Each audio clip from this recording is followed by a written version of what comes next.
ഒരിക്കലും ഒരു മനുഷ്യൻ, ഒരു യാത്രക്കാരനായ ഒരു മനുഷ്യൻ അവന്റെ യാത്രയിൽ ഒരു ഉയർന്ന ഗോപുരം കാണുവാനായിട്ട് പോയ ഒരു സംഭവം ഞാൻ ഒരു പുസ്തകത്തിൽ വായിച്ചിട്ടുണ്ട്. ആ ഗോപുരം വളരെ ഉയരമുള്ളതാണ്. അത് കണ്ടാല് തല കറങ്ങും. അതിനെ ചുറ്റി ഒരു കോവണി ഇങ്ങനെ പോകുന്നുണ്ട്.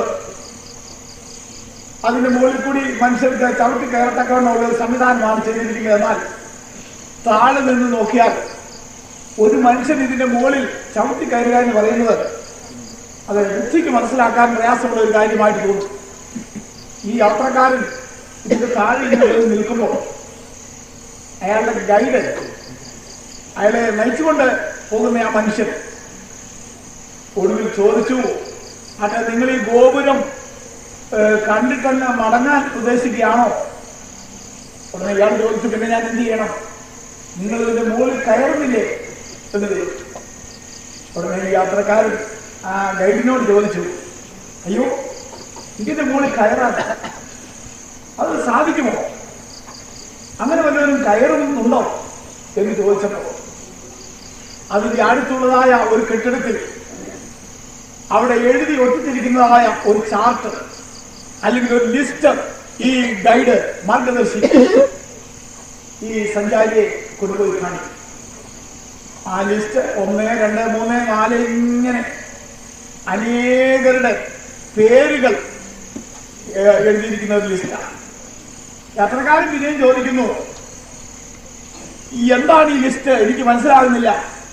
ഉടനെ പറഞ്ഞു, നിങ്ങളെപ്പോലെ ഓരോ സമയത്ത് സഞ്ചാരികളായിട്ട് ഇവിടെ വന്ന് പോകുന്നതിന് മുമ്പേ ഈ ഗോപുരത്തിന്റെ മുകളിൽ കയറിയിട്ട് ഇറങ്ങിപ്പോയ ആളുകൾ, അവരുടെ പേര് വിവരമാണ് ഈ കുറിച്ച് വെച്ചിരിക്കുന്നത്. അപ്പോൾ സഞ്ചാരി പിന്നെയും ചോദിക്കുന്നു, ആട്ടോ ഈ ആളുകൾ ഇവർ എല്ലാവരും ഇതിന്റെ മുകളിൽ കയറി താഴെ ഇറങ്ങിയിട്ട് പോയവരാണോ? അതെ. ഉടനെ ഇത്രയും സമയം ഭീരുവായിട്ട് നിന്ന് ഈ മനുഷ്യൻ പറയുകയാണ്, അങ്ങനെയാണെങ്കിൽ ഞാനും അങ്ങനെയാണെങ്കിൽ ഈ ഗോപുരത്തിന്റെ മുകളിൽ ഞാനുണ്ട്.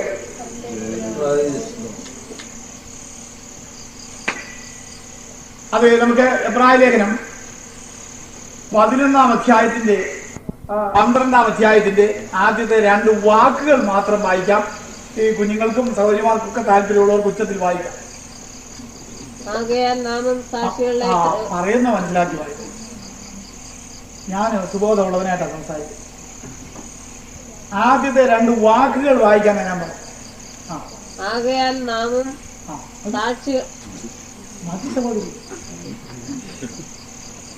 ആകയാൽ നാമും ഞാനൊരു കഥ നിങ്ങളോട് പറഞ്ഞല്ലോ. ഉയരം കൂടിയ ഒരു ഗോപുരത്തിന്റെ മുകളിൽ കയറാൻ അറച്ച് തിരികെ പോകാൻ ശ്രമിച്ച ഒരു മനുഷ്യൻ അതിന്റെ മുകളിൽ കയറിയ ഒരു കൂട്ടം ആളുകളുടെ പേര് വിവരം കണ്ടപ്പോൾ, അവരുടെ ലിസ്റ്റ് വായിച്ചപ്പോൾ അതെന്ത് പറഞ്ഞെന്നാ ഞാൻ പറഞ്ഞത്? അങ്ങനാണെങ്കിൽ ഞാൻ. അത് തന്നെയാണ് ഈ 12-ാം അധ്യായത്തിന്റെ ആദ്യം പുസ്തകം എഴുതി വെച്ചിരിക്കുന്നത്. ആകയാൽ നാമും. അതായത് 11-ാം അധ്യായത്തിലേക്ക് വരുമ്പോൾ സാധാരണ മനുഷ്യരെ കൊണ്ട് ചെയ്യാൻ കഴിയാത്തത്, മനുഷ്യബുദ്ധിയിൽ ഗ്രഹിപ്പാൻ പ്രയാസമായിട്ടുള്ളത് ചെയ്തു കടന്നുപോയ ഒരു കൂട്ടം വീരന്മാരുടെ പേര് അവിടെ എഴുതി വച്ചിരിക്കുന്നു. വീട്ടിൽ ചെന്നിട്ട് എന്തുവായി 11-ാം അധ്യായത്തിലെ വീരന്മാർ ചെയ്തതെന്നൊക്കെ ഒന്ന് പഠിക്കാൻ ശ്രമിക്കണം. ദൈവത്തിന് സ്തോത്രം. എനിക്ക് എന്റെ ജനത്തെക്കുറിച്ച് പലപ്പോഴും തോന്നിയിരിക്കുന്ന ഒരു തോന്നൽ നിങ്ങളോട് തുറന്നു പറയുന്നതിന് വിരോധമൊന്നുമില്ലല്ലോ. ഇന്നത്തെ ഇപ്പൊ പിള്ളേർക്കൊക്കെ പരീക്ഷ നടക്കുന്ന സമയമാണ്, അവരുടെ ആ ഭാഷയിൽ പറയാം. പരീക്ഷ ഇങ്ങെത്തി ഓരോറ്റ അക്ഷരം പഠിച്ചിട്ട് അതുപോലുള്ള ഒരു അനുഭവം ഇന്ന് അനേക ക്രൈസ്തവരിൽ ഞാൻ കാണുക. കർത്താവിന്റെ വരവ് നമ്മൾ പാട്ട് പാടുന്ന പോലെ കാലം കഴിയുന്നു, നാളുകൾ പോയി, കർത്താവിൻ വരവ് സമീപമായി എന്നുള്ളത് വസ്തുത. ഇതുവരെ ബാലപാഠം പോലും പഠിച്ചിട്ടില്ലാത്ത ഒത്തിരി പൗലോസിന്റെ വാചകം പറഞ്ഞാൽ കാലം നോക്കിയാൽ ഉപദേഷ്ടാക്കന്മാരായിരിക്കുന്നത്. ഞാനത് ഒന്ന് വ്യത്യാസപ്പെടുത്തി ഇങ്ങനെ പറയാറുണ്ട്, പ്രായം നോക്കിയാൽ ഉപദേഷ്ടാക്കന്മാരായിരിക്കുന്നത്. വിശ്വാസഗോളത്തിൽ വന്നിട്ട് അട്ടിപൂർത്തി തികഞ്ഞിട്ടുള്ളത്. എത്രയോ കാലമായി വേദപുസ്തകം കൈകൊണ്ട് മറിച്ച് മറിച്ച് കടലാസെല്ലാം പഴകി, എന്നിട്ടും ദൈവവചനം ഹൃദയത്തിൽ പതിയുകയോ അനുഭവമാക്കുകയോ ചെയ്യാൻ കഴിയാത്ത അനേകം ആളുകളെ കൊണ്ട് ക്രൈസ്തവ ലോകം നിറഞ്ഞിരിക്കുക. എഴുതലോ എന്റെ പ്രിയമുള്ളവരെ, അതെ, എന്തിനാണ് ഈ വിശുദ്ധന്മാരുടെ ചരിത്രം ഞാൻ നിങ്ങൾ വായിക്കുന്നത്? ആകയാൽ നാമും എന്നുള്ള വാക്കുകൾ എഴുതി ചേർക്കുന്നതിന് വേണ്ടിയാണ്.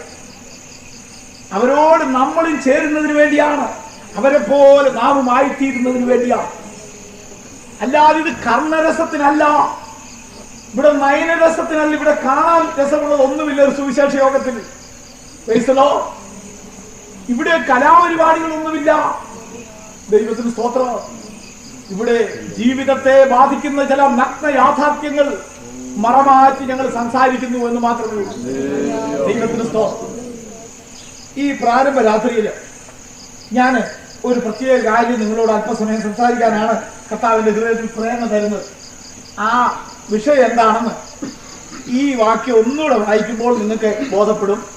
11:24, എബ്രായർ 11:24. വിശ്വാസത്താൽ മോശ താൻ വളർന്നപ്പോൾ പാപത്തിന്റെ തൽക്കാല ഭോഗത്തെക്കാളും ദൈവജനത്തോടുകൂടെ കഷ്ടം അനുഭവിക്കുന്നത് തിരഞ്ഞെടുത്തു. മോശയുടെ ചരിത്രം കൊച്ചു കുട്ടികൾക്ക് വരെയും കാണാപ്പാടും. അതായത് മരണത്തിന് ഏൽപ്പിക്കപ്പെട്ടതായ ഒരു പൈതൽ, ഒരു എബ്രായ കുടുംബത്തിൽ ഒരു ആൺകുട്ടിക്ക് ജീവിച്ചിരിക്കാൻ കഴിയാതെ വണ്ണം രാജാവിന്റെ കൽപ്പന പ്രതികൂലമായി ഇരിക്കുന്ന ഒരു സമയത്ത് ജനിക്കുന്ന ആൺകുട്ടികളൊക്കെയും അത് ഈജിപ്ഷ്യൻ ഭടന്മാരുടെ, മിസ്രയീം ഭടന്മാരുടെ വാളിന്റെ മുനയ്ക്ക് അത് ഇരയായിക്കൊണ്ടിരിക്കുന്നതായ നാളുകളിൽ ഒരു ലേവി കുടുംബത്തിൽ ഒരു കുഞ്ഞ് ജനിച്ചു.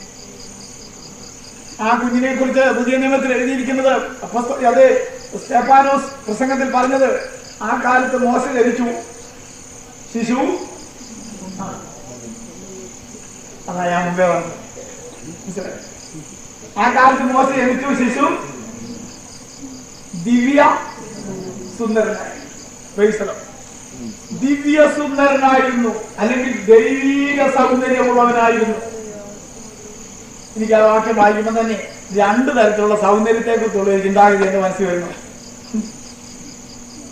ഈ ലോകത്തിലെ കൃത്രിമ സൗന്ദര്യമുണ്ട്, ദൈവിക സൗന്ദര്യവും. ദൈവിക സൗന്ദര്യം എങ്ങനെയാണെന്ന് നിങ്ങൾ എന്നോട് ചോദിച്ചാൽ എനിക്ക് ഒറ്റ വാചകത്തിൽ പറയാൻ അറിയത്തില്ല, കണ്ടാലാണ്.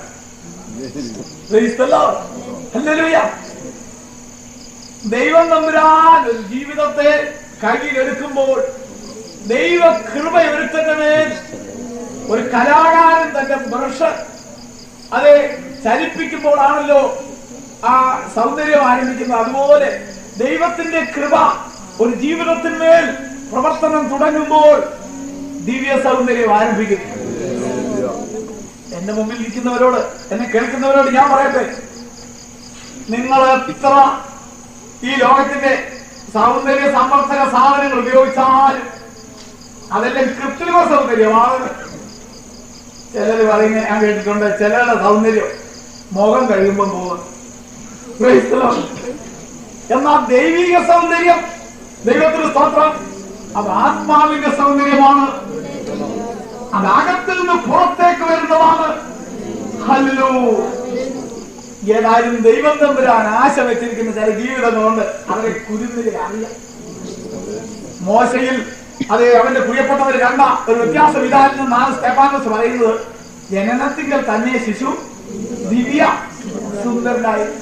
അതുകൊണ്ട് ഈ കുഞ്ഞിനെ കുറിച്ച് ദൈവത്തിന് എന്തോ ഒരു പ്രത്യേകമായ പരിപാടി ഉണ്ടെന്ന് അതിന്റെ മാതാപിതാക്കൾ അങ്ങ് ആശിച്ചു. അത് സത്യവുമായി. എനിക്കും എന്റെ ഹൃദയത്തിൽ അങ്ങനെ ഒരു ധൈര്യം ദൈവം തന്നിട്ടുണ്ട്.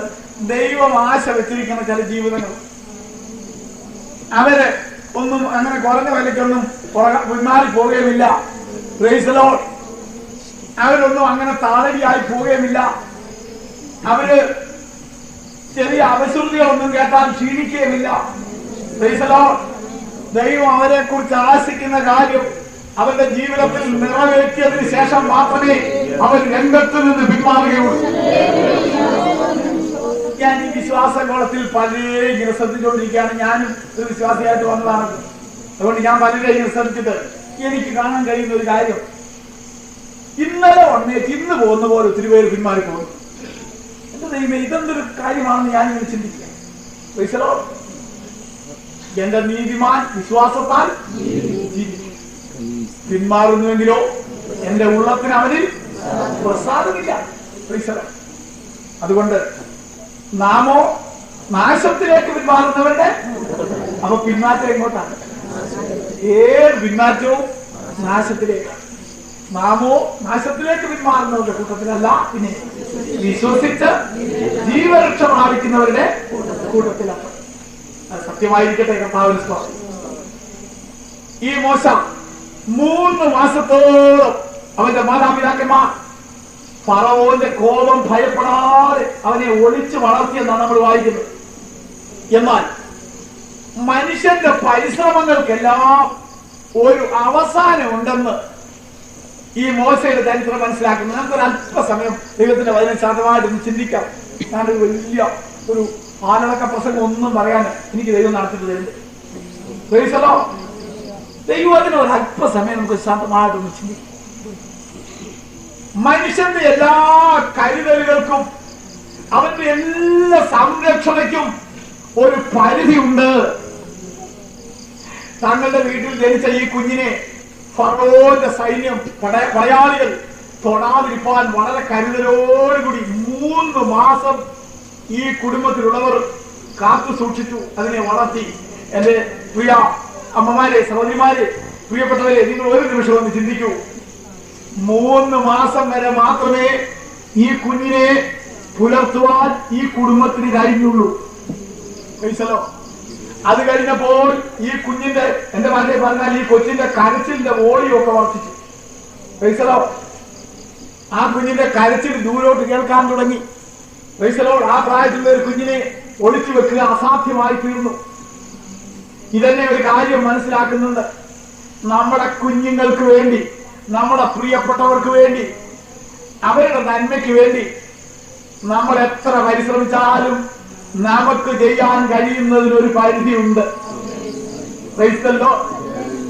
ഈ ഞാൻ പറയുന്ന ആരും തെറ്റിദ്ധരിക്കല്ലേ, ചില മാതാപിതാക്കന്മാരൊക്കെ കുഞ്ഞുങ്ങൾക്ക് വേണ്ടി കാണിക്കുന്ന തത്രപ്പാടുകൾ കണ്ടാൽ എന്റെ കുഞ്ഞുങ്ങൾക്ക് വേണ്ടി ദൈവമല്ല കരുതുന്നത് ഞാനാണ് എന്നുള്ള രീതിയിലാണ്. പക്ഷേ കുറെ കഴിയുമ്പോൾ നിരയാത്ത നേരത്തിൽ അത് ഈ മാതാപിതാക്കന്മാർ പൈതങ്ങളെ ഇട്ടേച്ചു പോകുന്ന പല ചരിത്രങ്ങൾ നമുക്കറിയാം. ഇട്ടേച്ചു പോകാന്ന് പറഞ്ഞാൽ അക്ഷരീയമായിട്ട് ഉപേക്ഷിക്കല്ല, മരണത്താൽ അത് വിട്ടേച്ചു പോകുന്ന അവസ്ഥകൾ. പ്രിയ മാതാവേ, പിതാവേ, ആ സമയത്ത് നിന്റെ പൈതലിനെ ആരാണ് സൂക്ഷിക്കുന്നത്? അതുകൊണ്ടാണ് ദൈവത്തിന്റെ വചനത്തിൽ പറയുന്നത്, അപ്പന്റെ കാര്യമായാലും ശരി, അമ്മയുടെ കാര്യമായാലും ശരി, ഭാര്യയുടെ കാര്യമായാലും ശരി, ഭർത്താവിന്റെ കാര്യമായാലും ശരി, അതിനെല്ലാം കൂടെ ഉള്ളടക്കിക്കൊണ്ട് പറയുന്ന ഒരു വാക്യമാണ്, മനുഷ്യനിൽ ആശ്രയിക്കുന്നതിനേക്കാൾ ആശ്രയിക്കുന്നത് നല്ലത്. കാരണം മനുഷ്യന്റെ അത് സഹായത്തിന് ഒരു പരിധിയുണ്ട്. മനുഷ്യന്റെ സഹായത്തിന് ഒരു പരിധി ഉണ്ടെന്ന് ഞാനൊരു മയം വെച്ച് പറഞ്ഞപ്പോൾ കീർത്തനക്കാരൻ പറയുന്നത് അങ്ങനൊന്നും വേണ്ട. മനുഷ്യന്റെ സഹായം അല്ലല്ലോ. അതെ, മോശയെ 3 മാസത്തിൽ കൂടുതൽ അത് സൂക്ഷിക്കുവാൻ അവന്റെ പ്രിയപ്പെട്ടവർക്ക് കഴിഞ്ഞില്ല. അതിനുശേഷം എന്ത് ചെയ്തു? എത്ര അറിയാവുന്നവരൊന്ന് ചിന്തിച്ചു വയ്ക്കാത്തത്. അത് കഴിഞ്ഞ ഉടനെ നമ്മൾ കാണുന്നത് ആ കുടുംബത്തിൽ രാത്രിയുടെ നിശബ്ദതയിൽ ഒരു കൊച്ചു കമ്മിറ്റിയോട് നടക്കുന്നതായിട്ടാണ്. ആ കമ്മിറ്റിയിൽ ആരൊക്കെ ഉണ്ട്? മോശയുടെ അപ്പന്, അമ്മ, ചേട്ടന്, മൂത്ത പെങ്ങള് എല്ലാം കൂടെ കൂടി ഒരു രഹസ്യ കമ്മിറ്റി. എന്താ കമ്മിറ്റിയിലെ ആലോചന പാസാക്കിയത് എന്നാമറിയാമോ? നാളെ നമുക്കൊരു പെട്ടി വാങ്ങിക്കണം, കുറച്ച് പശയും വാങ്ങിക്കണം. ആ പെട്ടിക്ക് പശ തേച്ചിട്ട് നമ്മുടെ മോശക്കുഞ്ഞിനെ അതിനകത്ത് കിടത്തണം എന്ന് വേണ്ട. ആ തീരുമാനം അവര് പ്രാബല്യത്തിൽ വരുത്തി. അടുത്ത ദിവസം ഒരു പെട്ടി അവിടെ വന്നു. ആ പെട്ടിക്കകത്ത് പറഞ്ഞ പോലെ എല്ലാം ഒരു കാര്യങ്ങൾ ക്രമീകരിച്ച് മോശക്കുഞ്ഞിനെ കിടത്തി. ഇനി നിങ്ങൾ എല്ലാവരും നോക്കിയേ, നിങ്ങളുടെ ആ ഹൃദയ കണ്ണുകൊണ്ട് ഒരു കാഴ്ച കാണൂ. മൂത്ത പെങ്ങള് ഒരു കൊച്ചു പെട്ടിയും തലവെച്ചുകൊണ്ട് ഒരു നദിയുടെ തീരത്തൂടെ പോകുന്ന ഒരു കാഴ്ച നിങ്ങൾക്ക് കാണുവാൻ സാധിക്കും. ഈ പെട്ടി കൊണ്ടുപോയി നീലനദിയുടെ വെള്ളങ്ങളിലേക്ക് ഇങ്ങനെ തള്ളി ഇറക്കി. എന്നിട്ട് വിതുമ്പുന്ന ഹൃദയത്തോടുകൂടി ഈ മിറിയാം അവിടെയുള്ള ഞാങ്ങച്ചെടികൾക്കിടയിൽ അത് മറഞ്ഞിരിക്കുക. എന്റെ കൂടെ ചിന്തിച്ചെങ്കിലേ നിങ്ങൾക്ക് മുന്നോട്ട് പോകാനൊക്കെയുള്ളൂ. ആ സമയത്ത് ആ മിറിയാമിനോടൊന്ന് ചോദിക്കണം, മിറിയാമേ, നീ നിന്റെ പ്രിയപ്പെട്ട കുഞ്ഞാങ്ങളെ സംബന്ധിച്ച് എന്താണ് ചെയ്യുന്നത്? നിനക്ക് അവനോട് സ്നേഹമുണ്ടോ? അവള് കരഞ്ഞുകൊണ്ട് പറയും, അയ്യോ എനിക്ക് എന്റെ മോശക്കുഞ്ഞിനോട് എന്ത് സ്നേഹമാണെന്നറിയാമോ? അങ്ങനെയാണെങ്കിൽ നീ ഏറ്റവും സ്നേഹിക്കുന്ന മോശക്കുഞ്ഞിന് വേണ്ടി നീ എന്ത് ചെയ്യുന്നു? I am leaving him to the chance. ഞാൻ വിധിയുടെ കൈകളിലേക്ക് അവനെ എറിഞ്ഞു കൊടുക്കുകയാണ് എന്ന് പറഞ്ഞാൽ, ജീവിക്കുന്നെങ്കിൽ ജീവിക്കട്ടെ, മരിക്കുന്നെങ്കിൽ മരിക്കട്ടെ, അതിലധികം ഒന്നും എനിക്ക് ചെയ്യുവാൻ സാധ്യമല്ല. അത് ഇനി നമുക്ക് ഒരു ചോദ്യം കൂടെ മിറിയാമിനോട് ചോദിക്കാം. മിറിയാമേ, നീ ഇവിടെ ഇരിക്കുന്നത് എന്തിനാണ്?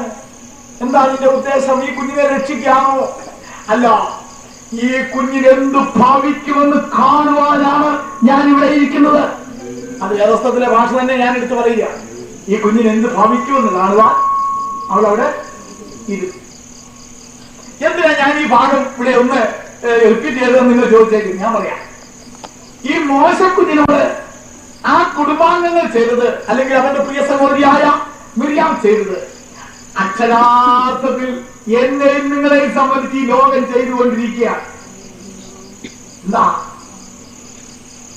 ഞാനാപ്പെട്ടമല്ല വാങ്ങിക്കുന്നത്. അറിയാതിരിക്കുന്ന സമയത്ത് ഒരു പെട്ടി ഇനി വരിക വീട്ടില്. പൈസല്ലോ പാവപ്പെട്ടവനാണെങ്കിൽ മാമ്പലയായിരിക്കും, കാശുള്ളവനാണെങ്കിൽ വീട്ടിൽപ്പെട്ടിയായിരിക്കും. ഏതായാലും തക്ക സമയം വരുമ്പം വെട്ടിക്ക് വരും. ആർക്ക് വേണ്ടിയാ വാങ്ങിക്കുന്നത്? ഏറ്റവും സ്നേഹിക്കുന്നവർക്ക് വേണ്ടി. ആരാ വാങ്ങിക്കുന്നത്? ഏറ്റവും സ്നേഹിക്കുന്നത്. പൈസ. എന്നിട്ടോ ഒരു സമയം വരെ നമ്മളെ താലോലം പാടിയവര്, ഉമ്മ വെച്ചവര്, നമുക്കിഷ്ടമുള്ള പദാർത്ഥങ്ങളൊക്കെ തന്നവര്, ഓമന പേര് മാറി മാറി നമ്മളെ വിളിച്ചവര്, ഇതെല്ലാം ചെയ്തവര്, അവസാനം മിറിയാം ഒറ്റയ്ക്കായിരുന്നെങ്കിൽ നമ്മളെ പലര് കൂടിയായിരിക്കും എടുത്തുകൊണ്ട് പോകുന്ന പോക്കൊന്ന് കാണുക. വെള്ളത്തിനാനല്ല, മണ്ണിനകത്തിന്. എന്നിട്ടോ ഇന്നലെ വരെ നമ്മുടെ സ്വന്തക്കാരായിരുന്നവര്, അപ്പനായിരുന്നയാള്, അമ്മയായിരുന്നയാള്, ഭാര്യയായിരുന്നയാള്, ഭർത്താവായിരുന്നയാള്, സഹോദരങ്ങളായിരുന്നയാള്, ഇവരെല്ലാം കൂടി ഇപ്പം വന്ന് നിൽക്കുന്ന എന്തിനാണെന്നറിയാമോ? ഈ കിടക്കുന്ന ആളിനെ സഹായിക്കാനല്ല, പിന്നെയോ ഭവിക്കുന്നത് കാണുവാൻ, അയാളുടെ അവസ്ഥയ്ക്ക് സാക്ഷ്യം വഹിക്കുവാൻ. ഞാന് ചുരുക്കം ചില ആളുകൾ മരിക്കുന്നത് കണ്ടിട്ടുണ്ട് കേട്ടോ. മരിക്കുന്നത് കാണുമ്പോൾ ഞാന് ആ വ്യക്തിയെ നോക്കുന്നതിൽ കൂടുതലായിട്ട് ഞാൻ നോക്കിയിട്ടുള്ളത് ആ ചുറ്റുപാട് നിൽക്കുന്നത്. അന്നേരമാണ് ഭക്തനായ കൊച്ചി ഉപദേശി എഴുതിയ വാക്ക് എന്റെ മനസ്സിൽ പിന്നെയും ഇങ്ങനെ തിരയടിച്ച് വരുന്നത്. സ്നേഹിതന്മാർ വന്നാൽ ചേർന്നരികിൽ നിൽക്കും, ഖേദമോടെല്ലാരും കണ്ണുനീർ തൂകിടും, ആരു സഹായിക്കും, ലോകം തുണയ്ക്കുമോ, ജീവൻ പോയിടുമ്പോൾ ആശ്രയമാരുള്ളൂ.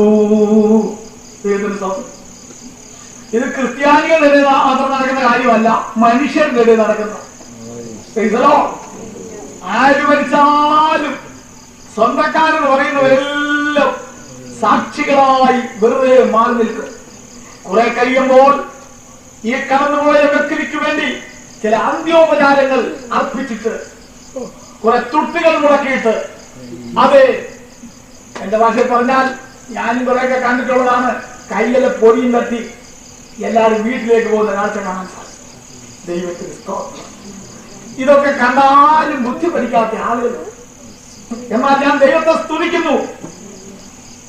ഒരു മോശക്കുഞ്ഞിന്റെ സ്വന്തം കുടുംബത്തിലുള്ള ആളുകൾക്ക് ആ കുഞ്ഞിനെ സംബന്ധിച്ചിടത്തോളം പരമാവധി ചെയ്യുവാൻ കഴിഞ്ഞത് ഇത്രയേ ഉള്ളൂ. 3 മാസം വളർത്തി അത് തീർന്നപ്പോൾ ഒരു പെട്ടിക്കകത്താക്കി നീരുതറിയില്ല വെള്ളങ്ങളിലേക്ക് തള്ളിമാറ്റി. എന്നാൽ ആ കുടുംബാംഗങ്ങൾ മോശയ്ക്ക് വേണ്ടി ചെയ്തിടത്തോളമാണോ അതിന്റെ പിന്നാലെ ദൈവം ചെയ്തതെന്ന് ഇന്ന് രാത്രി മനസാക്ഷിയുള്ളവര് ചിന്തിച്ചു നോക്കണം. ദൈവം പ്രവർത്തിച്ചത് എന്താണ്? അയ്യോ, ഞാൻ പലപ്പോഴും ആ ഭാഗം വായിക്കുമ്പോൾ ചിന്തിച്ചിട്ടുണ്ട്. ഈ ഞാങ്ങണപ്പെട്ടകത്തിൽ ഇങ്ങനെ കിടന്ന് അവിടുത്തെ ആ തിരമാലകളുടെ ചലനത്തിനനുസരിച്ച് അങ്ങോട്ടും ഇങ്ങോട്ടും മാറിക്കൊണ്ടിരിക്കുന്ന ഈ പെട്ടിയുണ്ടല്ലോ, ആ പെട്ടിക്കകത്ത് കിടക്കുന്ന മോശക്കുഞ്ഞുണ്ടല്ലോ, അവന്റെ കാര്യത്തിൽ സർവശക്തനായ ദൈവം ഒരു കരുണയുടെ കരം നീട്ടാതിരുന്നെങ്കിൽ ആ കുഞ്ഞിന് എന്ത് സംഭവിക്കുമായിരുന്നു എന്നുള്ളത് ഇന്ന് രാത്രി വ്യക്തമായിട്ട് നമുക്കറിയാം. ഇതാ മിറിയാം ഇങ്ങനെ നോക്കിക്കൊണ്ടിരിക്കുമ്പോൾ ഒരു സംഭവം നടക്കാൻ പോവുകയാണ്. ഒരു രാജ്ഞി, ഒരു രാജകുമാരി തന്റെ തോഴിമാരുമായിട്ട് നീലനദിയിൽ കുളിക്കാനായിട്ട് വരിക. അവൾ വന്നുടനെ ഈ പെട്ടകം കാണുക.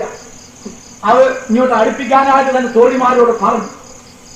വീർപ്പടക്കിയ അതേ ഭാവത്തിൽ നമ്മുടെ മിറിയാമിൽ നിന്ന് ഇതെല്ലാം കാണുക. ഈ പെട്ടകം തോഴിമാരെ കൊണ്ട് തുറപ്പിച്ചു. മിറിയാമിന്റെ ഉത്കണ്ഠ ഒന്നുകൂടെ വർദ്ധിക്കുക. ദൈവത്തിന്റെ സ്തോത്രം. എന്നിട്ട് നിങ്ങൾ നോക്കൂ, ഈ രാജകുമാരി ഇതിനുള്ളിലേക്ക് നോക്കിയിട്ട് രാജകുമാരി പറഞ്ഞ വാചകം വേദപുസ്തകത്തിൽ എഴുതിയിട്ടുണ്ട്.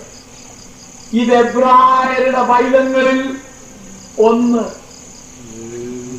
ഇത് എബ്രായരുടെ പൈതങ്ങളിൽ ഒന്ന് എന്ന് ഈ ഫറവോന്റെ രാജകുമാരി പറഞ്ഞപ്പോൾ ഇതിനകത്ത് കിടക്കുന്ന മോശക്കുഞ്ഞും മരണവും കൂടി ഒരടിയല്ല അകലം, പിന്നെ 1 ഇഞ്ചായിട്ട് അത് കുറഞ്ഞിരിക്കുകയാണ്. Praise the Lord. സ്വാഭാവികമായിട്ട് പറയുകയാണെങ്കിൽ ഫറവോ രാജാവാണ് കൽപ്പിച്ചിരിക്കുന്നത് എബ്രായരുടെ ആൺകുട്ടികൾ ജീവിച്ചിരിക്കരുതെന്ന്. അതിനെ കുറഞ്ഞപക്ഷം 3 മാസം തന്ത്രപരമായി ലംഘിച്ചതിന്റെ ഫലമാണ് ഈ 3 മാസം വളർച്ച പ്രാപിച്ചതായ ഈ കുഞ്ഞ്. അപ്പോൾ എന്റെ അപ്പൻ കൽപ്പനയിട്ടതിന് വിപരീതമായി എന്റെ അപ്പനെ ഖബറിപ്പിച്ച് തന്ത്രപരമായി ഈ എബ്രായ കുട്ടിയെ വളർത്തിയതിന് അത് നിശ്ചയമായിട്ട് ഞാൻ പ്രതികാരം ചെയ്യുമെന്നാണ് ഈ രാജകുമാരി തീരുമാനിക്കേണ്ടത്. അവർക്ക് കുഞ്ഞിനെ മനസ്സിലാകാതിരുന്നില്ല. ഇത് എബ്രായരുടെ കുഞ്ഞുങ്ങളെ ഒന്നെന്ന് അവർ മനസ്സിലാക്കി. എന്നാൽ അടുത്ത വാചകം കേൾക്കണോ? അടുത്ത വാചകത്തെ കുറിച്ച് ഞാൻ പറയുന്നത് ഇറ്റ്സ് നോട്ട് നാച്ചുറൽ. അത് മുമ്പേ പറഞ്ഞ വാചകത്തിന്റെ ബാക്കിയല്ല. അത് ഫറവോന്റെ പുത്രിയുടെ വാചകവുമായിട്ട് ഞാൻ വിചാരിക്കുന്നില്ല. അവൾ രണ്ടാമത് പറഞ്ഞ വാചകം, എനിക്ക് കുഞ്ഞിനോട് മനസ്സലിവ് തോന്നുന്നു. ഇത് എബ്രായരുടെ കുഞ്ഞുങ്ങളിൽ ഒന്നെന്ന് പറഞ്ഞ രാജകുമാരി അടുത്ത വാചകത്തിൽ എനിക്കിതിനോട് മനസ്സലിവ് തോന്നുന്നു എന്ന് പറയാൻ കാരണമെന്ത്? അത് ഈ രാജകുമാരിയുടെ മനസ്സലിവല്ല, അതിന്റെ ഇടയിൽ ദൈവം പ്രവർത്തിച്ചു. എന്നെ കേൾക്കുന്ന സഹോദര സഹോദരി, എത്രയോ പ്രാവശ്യം മരണം നിന്നെ തട്ടിക്കൊണ്ടുപോകുവാൻ നിന്റെ മുഖത്ത് തുറിച്ചു നോക്കിക്കൊണ്ട് നിന്റെ അടുക്കലേക്ക് വന്നിട്ടുണ്ട്. എന്നാൽ നിന്നെ മരണത്തെ ഏൽപ്പിച്ചു കൊടുക്കാതെ ജീവനുള്ളവരുടെ ദേശത്ത് നിന്നെ ഇവരെ നിർത്തിയിരിക്കുന്നതിന്റെ ഇടയിൽ ദൈവകൃപ വ്യാപരിച്ചത് നീ ഓർക്കുന്നില്ല. Praise God. ചുരുക്കി പറഞ്ഞാൽ സ്വന്തക്കാരുടെ സംരക്ഷണയ്ക്ക് ഒരു പരിധിയുണ്ട്. അവരുടെ കയ്യിൽ നിന്ന് ഇപ്പോൾ ശത്രുവിന്റെ കരത്തിലേക്ക് മോശം മാറ്റപ്പെട്ടിരിക്കാം. എന്നാൽ ദൈവം ചരിത്രത്തെ തിരിച്ചുവിട്ടു. ശത്രുവിന്റെ കൊട്ടാരത്തിൽ രാജകുമാരനായിട്ട് അവൻ വളരുകയാണ്. പരിസ്ഥിതികൾ ഏറ്റവും പ്രതികൂലമായിരിക്കട്ടെ, എന്നാൽ ദൈവം നിനക്ക് അനുകൂലമാണെങ്കിൽ നിനക്കൊരു ദോഷവും ഉണ്ടാകില്ല.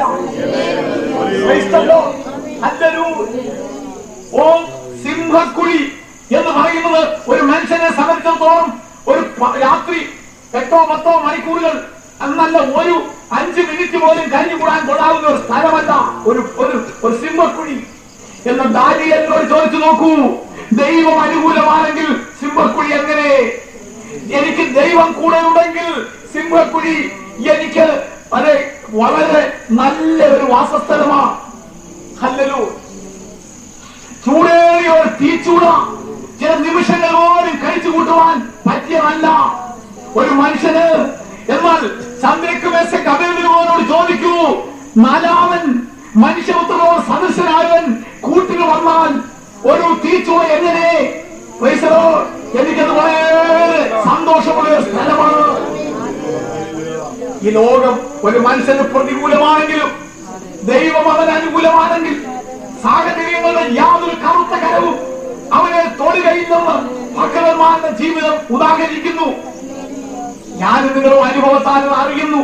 ഇത് വിശ്വസിക്കുന്നവർ മാത്രം തങ്ങളുടെ കരങ്ങളെ ഉയർത്തി ദൈവത്തിൽ കർത്താവേ, ദൈവമേ എൻ അവകാശം തന്നേ അല്ലോ കഷ്ടകാലം, ദൈവമേ എൻ അവകാശം തന്നേ അല്ലോ, വിശ്വസിക്കാൻ മാത്രമല്ല നൽവാനോ, വിശ്വസിക്കാൻ മാത്രമല്ല നൽവാനോ, കഷ്ടതകൾ സഹിപ്പാനും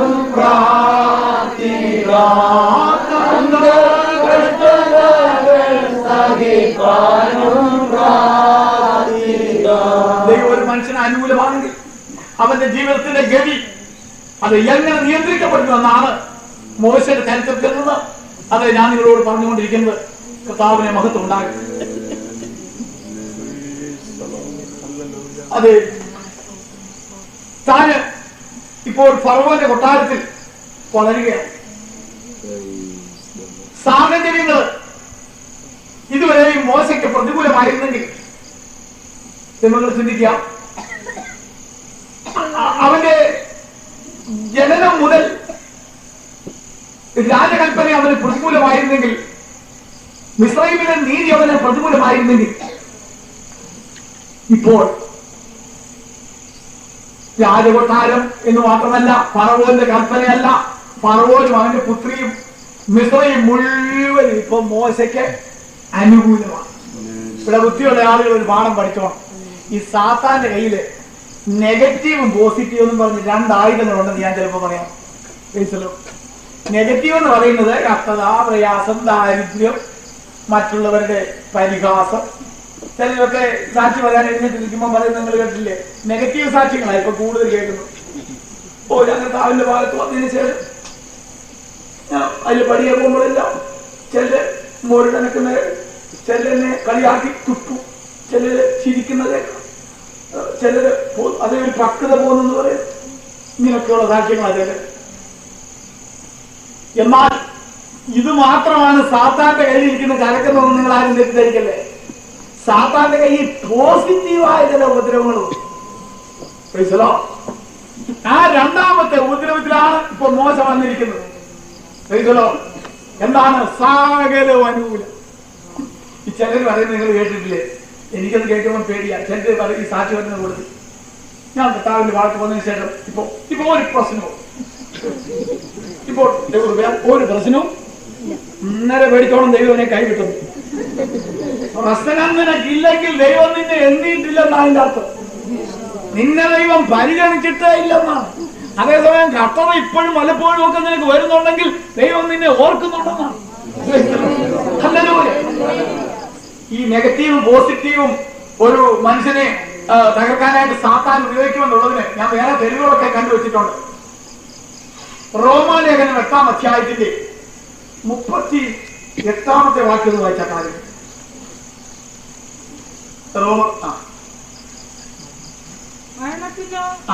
അവിടെ പറഞ്ഞിരിക്കുന്നത് എല്ലാം ഒരേ ടൈപ്പിലുള്ള പ്രതിബന്ധങ്ങളാണോ എന്ന് ബുദ്ധിയുള്ള ആളുകളൊന്നും കേട്ടോണം.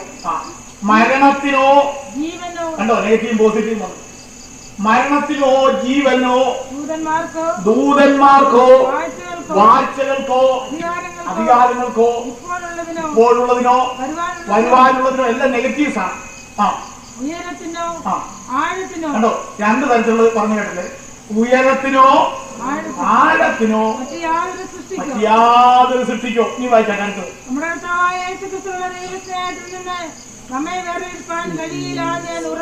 അപ്പോൾ ഇങ്ങനെ വ്യത്യസ്തങ്ങളായ അനുഭവങ്ങൾ, ആയുധങ്ങൾ നമ്മുടെ നേരെ അയക്കുന്നതിന്റെ ലക്ഷ്യം എന്താണ്? കർത്താവായ യേശു ക്രിസ്തുവിലുള്ള ദൈവസ്നേഹത്തിൽ നിന്ന് നമ്മളെ മാറ്റുവാൻ. നിന്നെ രോഗം കൊണ്ടും ദുഃഖം കൊണ്ടും ദൈവസ്നേഹത്തിന് മാറ്റാൻ ശ്രമിച്ചിട്ട് പറ്റുന്നില്ലെങ്കിൽ അമിതമായ ധനവും അമിതമായ ഐശ്വര്യവും അമിതമായ ആരോഗ്യവും അമിതമായ പരിഷ്കാരവും അമിതമായ ബന്ധുബലവും അമിതമായ വിദ്യാഭ്യാസവും ഒക്കെ തന്ന് സാത്താനെ ആ രീതിയിൽ മറിക്കാൻ ശ്രമിച്ചു. ചില ആളുകൾ അവരുടെ ഹൃദയത്തിൽ പറയുകയാണ് ഇത് കഴിഞ്ഞ വാക്ക്. പക്ഷെ എന്റെ ഹൃദയത്തിൽ ദൈവം പ്രകാശിപ്പിച്ച ഒരു കാര്യം ഞാൻ പറയുന്നേ ഉള്ളൂ. ഞാൻ പറഞ്ഞില്ലെങ്കിൽ എനിക്ക് വേണ്ടി പറയാൻ സെക്രട്ടറി അതാണ് ഒരു ശരിയായ പോരാളി ആണ് പൗലോസപ്പോസ്തലൻ. പൗലോസപ്പോസ്തലൻ രണ്ട് തരത്തിലും വരുന്നതായ ശത്രുക്കളെ അത് ജയിക്കുന്നവനാണ്. ഉയരത്തിനോ ആഴത്തിനോ ജീവനോ മരണത്തിനോ നെഗറ്റീവോ പോസിറ്റീവോ ഏത് വന്നാലും യേശുക്രിസ്തുവിന്റെ സ്നേഹത്തിൽ നിന്നോ ഞാൻ മാറുകയും. വളരെ കുറച്ച് ആളുകൾക്ക് മാത്രമേ അത് സമൃദ്ധിയില് ഐശ്വര്യത്തില് ദൈവകൃപയിൽ നിൽക്കുവാൻ സാധിക്കുകയുള്ളൂ. അങ്ങനെ വേദപുസ്തകത്തിൽ കാണുന്ന ചുരുക്കം പേരിൽ ഒരാളുടെ പ്രതിനിധിയാണ് അബ്രഹാം പിതാവ്. അബ്രഹാമിനെ കുറിച്ച് ഞാൻ ഒരു വാക്യം ഓർക്കുന്നു. വിശ്വാസത്താൽ അവൻ വാഗ്ദത്ത ദേശത്ത്, പുതിയ വാക്യങ്ങളൊന്നും ഉണ്ടാക്കില്ലേ ദൈവത്തെ ഓർത്ത്, അവൻ വാഗ്ദത്ത ദേശത്ത് ഒരു അന്യദേശത്ത് എന്നതുപോലെ നമുക്കാണെങ്കിൽ വാഗ്ദത്ത ദേശം കിട്ടിയാൽ ഞാൻ എന്റെ ലക്ഷ്യത്തിലെത്തിയെന്ന് പറഞ്ഞ് കിടന്ന് കുതിച്ചാണ്. എന്നാൽ അബ്രഹാം പ്രോമിസ്ഡ് ലാൻഡിൽ ദൈവം അവനോട് പറഞ്ഞ സ്ഥലത്ത് എത്തിയിട്ടും അവന്റെ പിന്നത്തെ നടപടികൾ നമ്മൾ നോക്കിയാൽ വാഗ്ദത്ത ദേശത്ത് എത്തിയിട്ട് പോലും ഒരു അന്യദേശത്ത് ജീവിക്കുന്ന പോലെയാണ് അവൻ ജീവിക്കുന്നത്. ചില ആളുകൾ ഒത്തിരി കഷ്ടതയും പ്രയാസവും ദാരിദ്ര്യവും ഒക്കെ അനുഭവിച്ചിങ്ങനെ നടക്കും. ദൈവം തമ്പുരാൻ അവരുടെ കണ്ണുനീരും ഒക്കെ കണ്ട് ചിലപ്പോൾ അവരുടെ കഷ്ടതയും പ്രയാസവും ഒക്കെ ഒന്ന് ലഘൂകരിച്ച് കൊടുക്കും. കൊടുത്തു കഴിയുമ്പോഴുണ്ടല്ലോ പിന്നെ രാവിലെ പ്രാർത്ഥിക്കാൻ പോലും എഴുന്നേറ്റ്. എന്നാ ഇങ്ങനെ എഴുന്നേക്കാത്തോണ്ട് ആരെയും ചോദിക്കുകയാണെങ്കിൽ ഞാൻ പണ്ട് ഒത്തിരി പ്രാർത്ഥിച്ചു, നീ കിടന്നൊന്ന് ഉറങ്ങും. ചിലരെ അവരുടെ സാമർഥ്യമാകുന്ന ആ ജെന്റിൽ വിൻഡ്, ആ സൗമ്യതയുള്ള കാറ്റ് ചിലപ്പോൾ വീശി ഉറക്കാറുണ്ട്. ഹല്ലേലൂയ. ഞാൻ മോശം ചരിത്രമാണല്ലോ പറഞ്ഞുകൊണ്ട് വരുന്നത്, ഞാൻ മറന്നിട്ടില്ല. ദൈവത്തിന് സ്തോത്രം. 3 മാസത്തോളം അതേ ശത്രുവിന്റെ നോട്ടപ്പുള്ളിയായി മോശ ജീവിച്ചെങ്കിൽ ഇപ്പോൾ രാജകൊട്ടാരത്തിന്റെ കണ്ണിനുണ്ണിയായിട്ട് അവൻ വളരുക. ഹല്ലേലൂയ. പക്ഷേ ഇപ്പോഴാ മോശയെ കൂടുതൽ പേടിക്കുന്നത്. കാരണം മോശ കുഞ്ഞിനെ ഇപ്പൊ പഠിപ്പിക്കുന്ന വിദ്യ എന്താണെന്ന് ആരെങ്കിലും പറഞ്ഞാൽ എന്നെ കൊണ്ട് തന്നെ പ്രസംഗിപ്പിക്കല്ലേ, ദോഷം. നിങ്ങളുടെ കൂടി ഒന്ന് സഹായിച്ചു. ഇപ്പൊ എന്തോ അവനെ പഠിപ്പിക്കുന്നത് മിസ്രൈമ്യരുടെ വിദ്യ, മിസ്രൈമ്യരുടെ വിദ്യയും മിസ്രൈമ്യരുടെ ജ്ഞാനവും ഒക്കെയാണ് അവനെ പഠിപ്പിക്കുന്നത്. ഇതൊക്കെ ബുദ്ധിയുള്ളവരെ അകത്തോട്ടൊന്ന് കയറി കിട്ടിയിരുന്നത്. എന്തിനാ പഠിപ്പിക്കുന്നത് ഒന്ന് പറഞ്ഞാട്ട്. മിസ്രൈമ്യരുടെ വിദ്യ പഠിപ്പിക്കുന്നത് ദൈവത്തിന് പ്രയോജനപ്പെടുത്താനല്ല, പിന്നെ മിസ്രൈമിൽ അവനെ ഉപയോഗിക്കാനാണ്. ഇതുപോലെ തന്നെ നിങ്ങൾക്ക് കാണാം ദാനിയേലിന്റെ പുസ്തകത്തിൽ ബാബിലോൺ അടിമക്കാലത്ത് തെരഞ്ഞു പെറുക്കിയ ഒരു 4 ബാലന്മാരെ, ടീനേജേഴ്സിനെ, ഒരു 13-നും 19-നും ഇടയ്ക്കുള്ള കുറെ ബാലന്മാരെ പിടിച്ചോണ്ട് വന്നിരിക്കുകയാണ്. അവര് ഉന്നത കുലജാതന്മാരാണ്. അതുപോലെ തന്നെ അവര് സൗന്ദര്യമുള്ളവരാണ്, ആരോഗ്യമുള്ളവരാണ്. ഇംഗ്ലീഷിൽ പറഞ്ഞ പ്രോമിസിംഗ് യങ് മെൻ, നല്ല ഭാവി ഉണ്ടെന്ന് അവരെ കണ്ടാൽ തന്നെ അറിയാം. അതുപോലെ ചെറുപ്പക്കാരെ കൊണ്ടുവന്നിരിക്കും. എന്തിനും അതേ ബാബിലോന്യ വിദ്യകൾ പഠിപ്പിപ്പാൻ, ബാബിലോണിലെ സകല തന്ത്രങ്ങളും പഠിപ്പിപ്പാൻ, എന്നിട്ടും ബാബിലോണിൽ തന്നെ അവരെ മന്ത്രിമാരും ഭരണാധികാരികളും ആക്കുവാൻ ഈ ലോകം ഈ അതിൻ്റെതായ സൗജന്യങ്ങൾ നമ്മുടെ നേർക്ക് ഒഴുക്കി തരുമ്പോൾ ഇതിന്റെ ലക്ഷ്യം മറക്കല് കേട്ടോ. ലോകത്തിന് നമ്മളെ എടുത്ത് ഉപയോഗിക്കാൻ. ആ സമയത്തുണ്ടല്ലോ ഞാനും നിങ്ങളും അസാധാരണന്മാരായിട്ട് നമ്മുടെ മനസ്സിൽ തീരുമാനം എടുത്തില്ലെങ്കിലുണ്ടല്ലോ ഈ ലോകത്തിന്റെ ഒഴുക്കി ഞാനും നിങ്ങൾ വന്ന് കൈവിട്ട് ഒഴുകി ഉടനെ ദാനിയേൽ. അതാ ഞാൻ പറഞ്ഞു ഈ ഓരോരുത്തർക്കുള്ള ആത്മീയന്മാരെന്ന് എല്ലാവരെയും കൊണ്ട് പറഞ്ഞിട്ടൊന്നും കാര്യമൊന്നുമില്ല. ചുമ്മാ വേദോത്തം എടുത്തുകൊണ്ട് നടക്കുന്ന ആത്മീയന്മാരുണ്ട്. ദൈവത്തിന് സ്വത്രം. ദൈവം വിളിച്ച വിളിയുണ്ട്. ചിലരുടെ വിളിക്ക് വളരെ ആഴമുണ്ട്. അല്ലെങ്കിൽ അങ്ങനെയുള്ളവർക്ക് പിന്മാറുവാൻ സാധ്യമല്ല. Praise the Lord. അവൻ ഈ ലോകത്തിന്റെ അലകുലുക്കങ്ങളിൽ സംഭവിക്കില്ല. മോശയെ കുറിച്ച് പറയുന്ന ഒരു വാക്യം കൂടെ എന്റെ മനസ്സിൽ ഓർമ്മ വരുന്നുണ്ട്. അവൻ ആദർശദൈവത്തെ കണ്ടതുപോലെ ഉറച്ചു നിൽക്കുക. അതിന് ആഴമുള്ള വിളി പ്രാപിച്ചവന്റെ ലക്ഷണങ്ങളിൽ ഒന്നാണത്. അവൻ ആദർശദൈവത്തെ കണ്ടതുപോലെ ഉറച്ചു നിൽക്കുക. ഫറവോന്റെ കോപം ഭയപ്പെടാതെ ഇസ്രായേൽ വിട്ടുപോകും. ഹല്ലേലൂയ. അത് ദാനിയേൽ ഹൃദയത്തിൽ നിശ്ചയിച്ചെന്താണ് ഇപ്പൊ ഞാൻ കാർക്കിലൊന്നും പറയാം. ദാനിയേൽ 1-ാം അധ്യായത്തിൽ 8-ാം വാക്യത്തിലുണ്ട് ദാനിയേൽ അവരുടെ ഹൃദയത്തിൽ നിശ്ചയിച്ചു. ചുമ്മാ വിളിച്ചു പറഞ്ഞതല്ല, ആർക്കാ വിളിച്ചു പറയാൻ ഹൃദയത്തിൽ നിശ്ചയിക്കുന്നതായി കേൾക്കേണ്ടത്.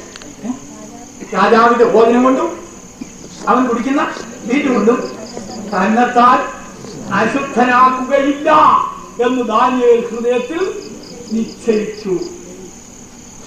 അങ്ങനെ എപ്പോഴും നമ്മളെ മലിനപ്പെടുത്തുവാൻ കഴിയുന്നതായ ഈ ലോകത്തിൽ ഉള്ളിലൊരു തീരുമാനമുള്ളവരായി ഉറച്ച പ്രമാണമുള്ളവരായി നിൽക്കുന്നവർക്ക് മാത്രമേ ഈ ലോകമാകുന്ന ബാബിലോണിൽ മലിനപ്പെടാതെ ജീവിക്കാൻ സാധിക്കുള്ളൂ എന്ന് രാത്രി ഞാൻ നിങ്ങളെ അറിയിക്കുന്നു. അല്ലാതെ ബെന്തിക്കോസ് എന്നൊരു ദേവരെനിക്ക് നെറ്റിക്കൊട്ടിച്ചതുകൊണ്ടൊന്നും ആരും ബെന്തിക്കോസ് ആകുന്നു. ക്രിസ്ത്യാനി എന്നൊരു വാക്കാലും തൂക്കിക്കൊണ്ട് നടക്കുന്നതുകൊണ്ടൊന്നും ഒരുത്തരും ക്രിസ്ത്യാനി ആകുന്നില്ല. ആഴമായ ജീവിതത്തിന് വേണ്ടി പ്രതിഷ്ഠ എടുക്കുന്നവരാണ് ദൈവത്തിന്റെ മൈതം. ഹല്ലേലൂയ. ദൈവത്തിന് സ്തോത്രം. എന്നു തീരും എന്റെ കഷ്ടം ഇന്നീ മണ്ണിലേ, അന്നു മാറും എന്റെ നിശ്ചയം തന്നെ. എന്നു തീരും എന്റെ കഷ്ടം ഇന്നീ മണ്ണിലേ, അന്നു മാറും എന്റെ നിശ്ചയം തന്നെ. ത്തിൽ നിന്ന് മോശമുള്ള ബന്ധത്തില് പല വാക്യങ്ങൾ നിങ്ങളെ വായിച്ചു കേൾപ്പിക്കണം താല്പര്യമില്ലാതെങ്കിലും ഞാൻ സമയത്തെ മാനിക്കുന്നുണ്ട്. തക്ക സമയത്ത് ഞാൻ എന്റെ വാക്കുകൾ അവസാനിപ്പിക്കുവാനും ആഗ്രഹിക്കുന്നു. പ്രാർത്ഥനയോടെ ഇന്നാണ്. ദൈവത്തിന് സ്തോത്രം. അതേ മോശ എങ്ങനെയുള്ള ഒരു സാഹചര്യത്തിലാണ് അവനായിത്തീർന്നതെന്ന് നമുക്ക് വേറൊരു വാക്യം കൂടി എടുത്തൊന്ന് വായിക്കാം.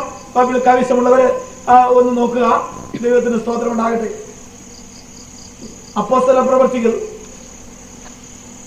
7-ാം അധ്യായത്തിന്റെ 37-ാമത്തെ വാക്യം ഒന്ന് വായിക്കാം.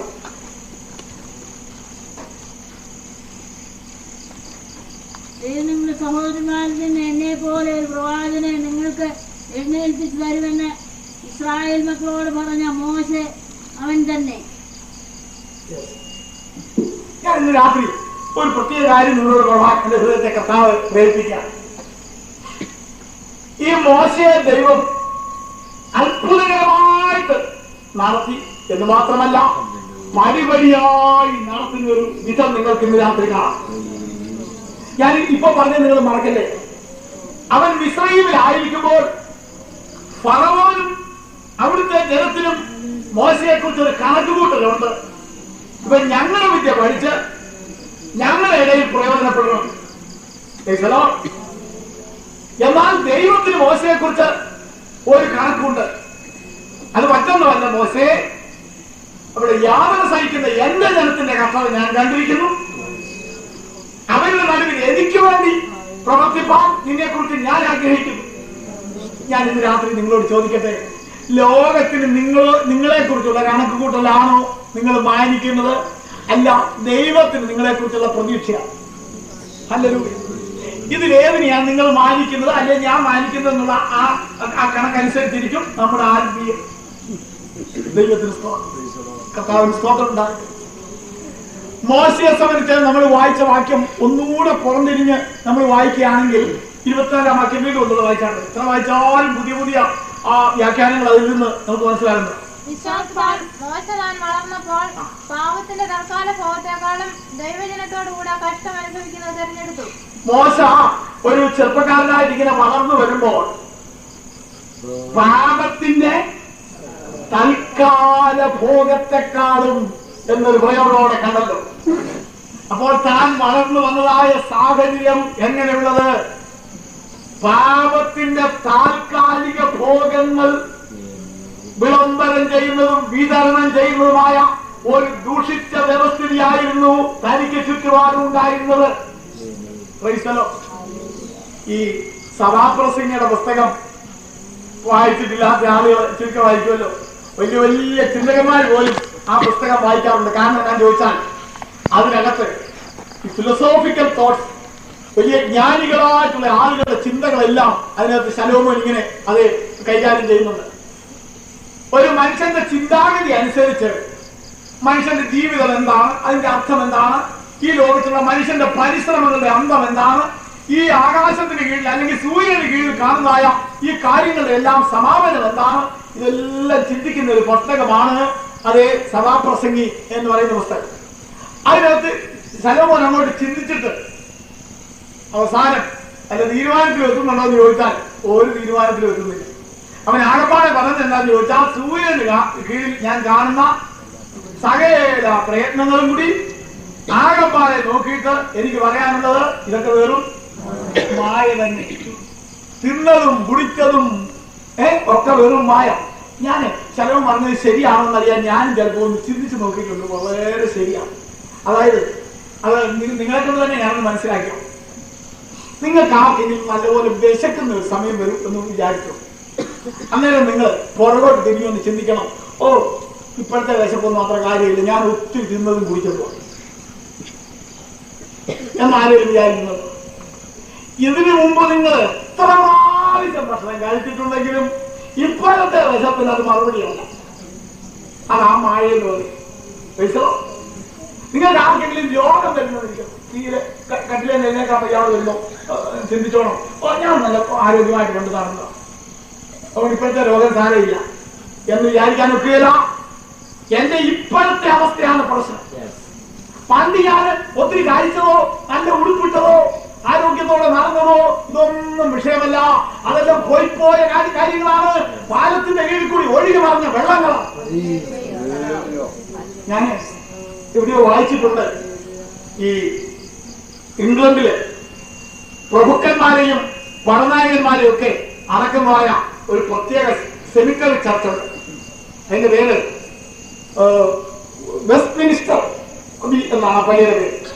അവിടുത്തെ ശവക്കോട്ടയില് ഒരാളെ അടക്കിയതായ ആ കുഴിമാടത്തിൽ അവിടെ ഇങ്ങനെ ഒരു ശിലാഫലകം അല്ലെങ്കിൽ ഒരു ടാബ്ലറ്റ്, ഒരു കല്ലിങ്ങനെ നാട്ടി അതിൽ ചില വാചകങ്ങൾ ഇങ്ങനെ കൊത്തിവെച്ചിട്ടുണ്ട്. ആ കൊത്തിവെച്ചിരിക്കുന്ന വാചകങ്ങൾ ഇങ്ങനെയാണെന്ന് ഞാൻ വായിച്ചിട്ടുണ്ട്. ഞാൻ ആ വാചകങ്ങൾ ചിലതൊന്ന് പറയാം. ഈ കുഴിമാടത്തിൽ കിടക്കുന്ന മനുഷ്യൻ ഇത് വായിക്കുന്ന ആളുകളോട് പറയുന്നതായിട്ടാണ് അതിനകത്ത് ഉദ്ദേശിച്ചിരിക്കുന്നത്. അതിൽ ആ വാചകത്തിൽ നമ്പർ 1 കേട്ടോ, ഒന്നാമത്തെ ഈ തത്ത കിടക്കുന്ന പറയാം, what I spend that I have. ഞാൻ ഈ ലോകത്തിൽ ചെലവഴിച്ചതെല്ലാം എനിക്ക് ഉണ്ടായിരുന്നു, ഇപ്പോഴതിന്റെ കയ്യിലില്ലെന്ന്. ഞാൻ ഒത്തിരി പണമൊക്കെ ചെലവഴിച്ചതാണ്, അതെല്ലാം ഉണ്ടായിരുന്നു. അടുത്ത കേട്ടോണം, what I kept that I lost. ഞാൻ സൂക്ഷിച്ചു വെച്ചത് എനിക്ക് നഷ്ടമായിപ്പോയി. ശരിയാണെന്ന് പറയുന്നത് എല്ലാവരും നോക്കണം. എന്റെ ചാകാനേക്കെങ്കിലും അതിന്റെ ദൂരം വേണം നമുക്കറിയാം. സൂക്ഷിച്ച് വെച്ചേക്കുന്നതൊക്കെ നമുക്ക് കിട്ടുമെന്ന് പരീക്ഷണാർത്ഥം നോക്കുകയും കൂടെ ചെയ്യണം. ചൗക്കുടിയിൽ ഒറ്റയ്ക്ക് കിടക്കുമ്പോഴേ ആ സൂക്ഷിച്ച് വെച്ചതിന്റെ അംശം വല്ലവരുടെയും പോക്കറ്റിൽ നിന്ന് അറിയാതെങ്കിലും പെട്ടിക്കകത്ത് വീണ് കിടപ്പുണ്ടോന്ന് ഒന്ന് പരിശോധിക്കുന്ന കൊള്ളാം. കഴിയുമെങ്കിൽ കഴിച്ചതോ. ഇന്നാൾ എന്നോട് ഞാൻ വിഷയം വിട്ടൊരു കാര്യം പറയാം. ഇന്നാൾ എന്നോട് ഒരാൾ ചോദിച്ചു, നിങ്ങൾ എന്നാൽ പെന്തിക്കോസ്കാരൊക്കെ ഈ ആഭരണങ്ങൾ ധരിക്കാത്തത് എന്നോട് ചോദിച്ചു. എന്നെ കൊടുക്കാൻ ചോദിച്ചായിരിക്കും. ഞാൻ 2 മറുപടികളായിരുന്നു കൊടുത്തത്. ആ മറുപടി വേണമെങ്കിൽ കമ്പി വാക്കിയിട്ട് നിങ്ങളോട് പറയാം. ആഭരണം ധരിക്കാത്തതിന്റെ 2 കാരണങ്ങൾ. ഒരു കാരണം ഞാൻ പറഞ്ഞു, ഈ ആഭരണം ധരിക്കുന്ന ആളുകൾ തങ്ങൾക്ക് തന്നെ സൗന്ദര്യമില്ലെന്ന് കുറ്റബോധമുള്ളവരാണ് ആഭരണം ധരിക്കുന്നത്. മനസ്സിലായോ? എനിക്ക് ആഭരണം കൂടെ ധരിച്ചില്ലെങ്കിൽ എന്റെ സൗന്ദര്യത്തിന് ഏതോ കുറവുണ്ട് എന്ന് കുറ്റബോധമുള്ളവരാണ് ആഭരണം ധരിക്കുന്നതെന്ന് എന്റെ ചിന്താഗതിയിൽ എനിക്ക് അങ്ങനെ ഒരു ആശയം തോന്നിയിട്ടുണ്ട്. അത് ഞാൻ പറഞ്ഞു. രണ്ടാമത്തെ എന്നാന്ന് ചോദിച്ചു. രണ്ടാമത്തെ ഞാൻ പറഞ്ഞു, കഥാവ് വിളിക്കാൻ സമയമാകുമ്പോൾ ഒന്ന് സമാധാനമായിട്ട് കിടന്നൊന്ന് മരിക്കണമെന്നൊരാഗ്രഹമുണ്ട്. അതിന് ആഭരണം വിട്ടു. ഞാൻ പറഞ്ഞു, ആഭരണം ഇട്ടുകൊണ്ട് മരിച്ചാറുണ്ടല്ലോ, പിന്നെ ഈ നല്ല വെട്ടമില്ലാത്ത മുറിയിലെല്ലാം കിടന്ന് മരിക്കുന്നെങ്കിൽ പിന്നെ സ്വന്തക്കാരുടെ ഒക്കെ താല്പര്യം ജീവൻ പോകുന്നതിന് മുമ്പ് ഇത് തപ്പിപ്പറിച്ചുകൊണ്ട് പോകണമെന്ന്. അതുകൊണ്ട് ശരീരത്തിൽ നിന്ന് ജീവൻ പോകാനായിട്ട് അത്രപ്പുറമേ ആ നേരത്തിനിടയ്ക്ക് വേറൊരുത്തം വന്നത് കയ്യേറ്റം കൊടുക്കാനിടയായി എന്ന് ഞാൻ ഫലിതം പറഞ്ഞാണ് നിങ്ങൾക്ക് തോന്നുന്നു. അതെ, സഭാപ്രസംഗി മനോഹരമായ വാക്കുകളിൽ ഞാൻ ഈ പറഞ്ഞതായ സത്യം തന്റെ പുസ്തകത്തിൽ എഴുതിയിട്ടുണ്ട്. ഞാനതൊന്നും ഉദ്ധരിക്കുന്നില്ല. What I kept that I lost, ഞാൻ മിച്ചം വെച്ചത്, ഞാൻ സൂക്ഷിച്ചു വെച്ചത് എല്ലാം എനിക്ക് നഷ്ടമായി, അത് മറ്റുള്ളവർ അവഹരിച്ചെടുത്തു എന്നാണ് ആ കിടക്കുന്നയാൾ പറയുന്നത്. മൂന്നാമത്തെ ഘട്ടം അതാണ് കേൾക്കുന്നത്. What I gave that I have, ഞാൻ എന്ത് കൊടുത്തുവോ ദൈവത്തിന്റെ നാമത്തിന് വേണ്ടി, ന്യായമായിട്ട് സുവിശേഷത്തിന് വേണ്ടി, ആത്മാക്കളുടെ നന്മയ്ക്ക് വേണ്ടി ഞാൻ എന്ത് ചെലവഴിച്ചുവോ അതിപ്പോൾ എന്റെ മുമ്പിലുണ്ട്. അതെ, എന്റെ പ്രിയമുള്ളവരെ, ഇന്ന് രാത്രി ഞാൻ പറയട്ടെ, ഈ ലോകം ഒരു വിഷയ സർക്കിളാണ്, ഒരു വിഷമവൃത്തമാണ്.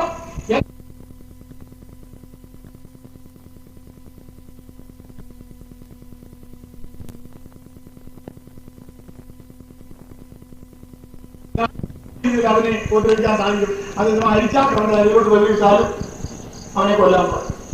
ഇതുപോലെ സാത്താൻ ചെയ്യില്ല.